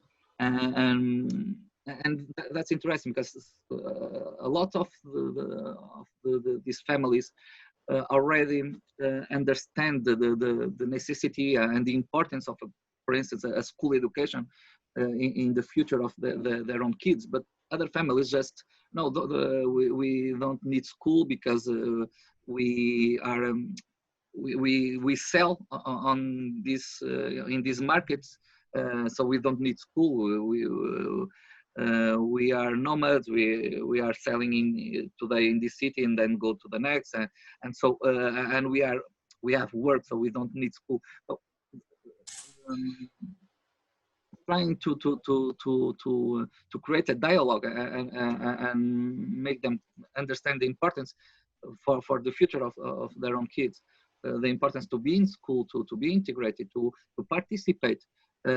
It's a difficulty, and having this mediator, it's also very important because he opens for us some doors that at some point they were closed. For instance, we are at this place for the last 7 years, and he is just working with us at 1 year, since last year. And of course, there is a direct connection. Last year, it was the year that we had the most enrollments in our project from kids from the Roma community. And it's also interesting because last year during our vacation activities, every year we take these kids for 3 days outside in a city nearby. We sleep there with the kids. We have a pool and beach. And last year it was the first year that I managed to take some kids and take them with me, because the families are very, very, very protective. And when we talk to them, we are going to spend 1 night or 2 nights away from home, they immediately say, no, no, no, no. My kid doesn't go anywhere. It will stay here. And last year, it was for us, it was a huge victory because I managed to take some Roma kids away from home and stay with us for three entire days, 50 kilometers from home. And that's very important. And what I believe it's there must be an open dialogue. One of the things that I settled since the beginning, I work with these kids equally. I don't care if they are Roma or not. I work with them the same way. I give them the same opportunities. I present them the same opportunities. So it's also up to them to take them. And of course, having this person there, this person from their own community, it's important. I think they feel empowered also, and they of course feel more connected with us and more open to participate and to be there. I don't know if I answered all of Raquel's questions. If it is this what she was thinking about. Yeah. So I was maybe I will take the opportunity to ask Nina about. I was very curious about when you talk about the education of democratic trainers, and I was curious to know more about that. So this is a part of the federal program I mentioned before. It's a federal program of the Ministry of Interior Affairs. The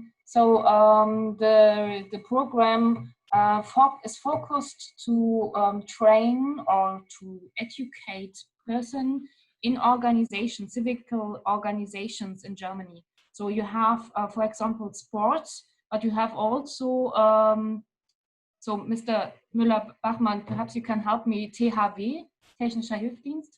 So, other civic organizations, but you know the word in English? There's a civic organization helping with catastrophes and engaging young people for all environmental things and so on. Yeah, thank you. I didn't find the word. So, for example, these organizations, they are also a federal system of associations and everything, also local clubs of this Technischer Hilfsdienst, or for example, the Friends of Natures. This is also a civic organization, so in Germany. And the focus is on educate persons in the structures for working in the structure. So person from the structure for the structure. And for example, in the sports, we have democratic trainers. They have an education. So there's a more step education for training the person. And they are going in clubs, sport clubs, for example, and also in the association. So also in the federal system and in the clubs in the local system, if there are problems. So if they have questions, for example, how to work with a right-wing member we have in the club. So this is a very brief explanation. You all knew that if you have this question, it's a real big range to answer, or perhaps you not to answer. So, but only to give a view on this. And also, for example, the democratic trainers are going in the association, sport association, for example, a rugby association or football or something like that. And they are thinking about, for example, their attitude or position paper of the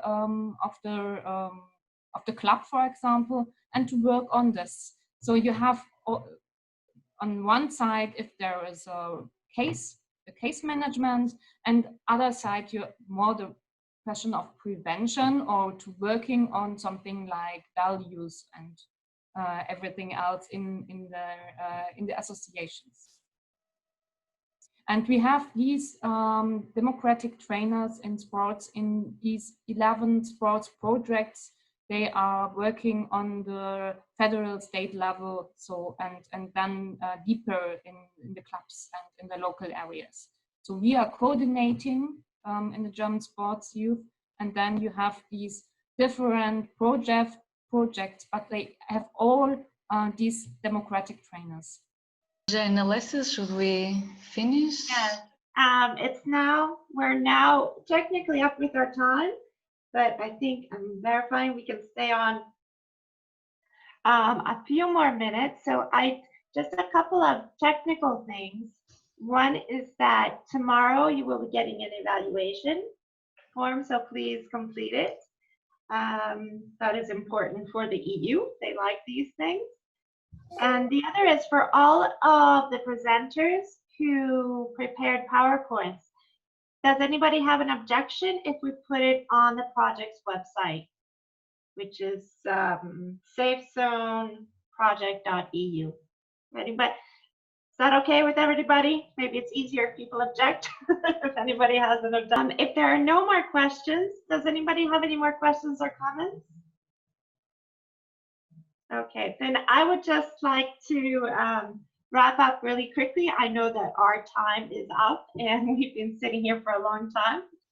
So, but just to thank everybody, and it's really, I think this is a really good start of a very complicated discussion. And I know that I was involved in putting together the proposal. One of the ideas behind it is this notion that came up several times in the various discussions as to how do you go about preventing something without necessarily naming it? Because in naming it, you're ostracizing, you're labeling, you're targeting, and potentially creating a problem that never would have been there. And so how do you adopt an indirect approach within sports, which in the creation of the project was seen as an ideal place for approaching a broad patch of youth, a group of youth, in a very inclusive way. And I have to say that this indirect approach, if we think back to lessons from a project we did a few years ago that also involved called IPRS and CJD, looking at discrimination, one of the key lessons was that to be effective in preventing discrimination, you need to not talk about differences. You need to be inclusive.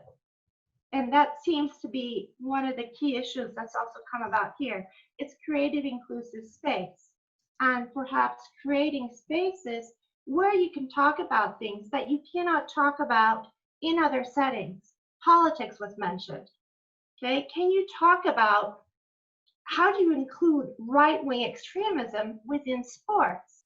If you look at the political level, you have the AFD in Germany, which is excluded.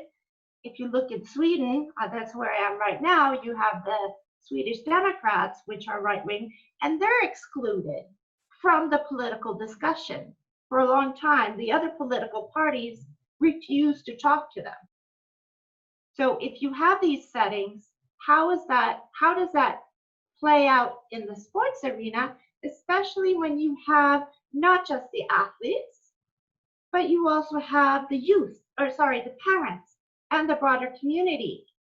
Okay, there was issue brought up, what do you do when the parents are right-wing and everybody knows they're right-wing, but they're supporting the clubs? How does that play into the conversation? Does it play into the conversation? Same thing with parents who just cause trouble. Okay, I grew up in the United States, and unfortunately, a not uncommon phenomenon was seeing the parents getting into fights, whether verbal or physical, because they disagreed with something that happened at the Little League. Their 8-year-old children playing baseball, and the parents get into fights. So this notion of space and how the parents or the broader community play into that, I think, is an interesting question that we can keep discussing throughout this. Having said that, I know that it's been a long 3 hours, and thank you very much. And I think that today there was a lot of concrete things and a lot of questions, tough questions that we need to try and address throughout this process. And hopefully we will be seeing you at the future seminars. So thank you.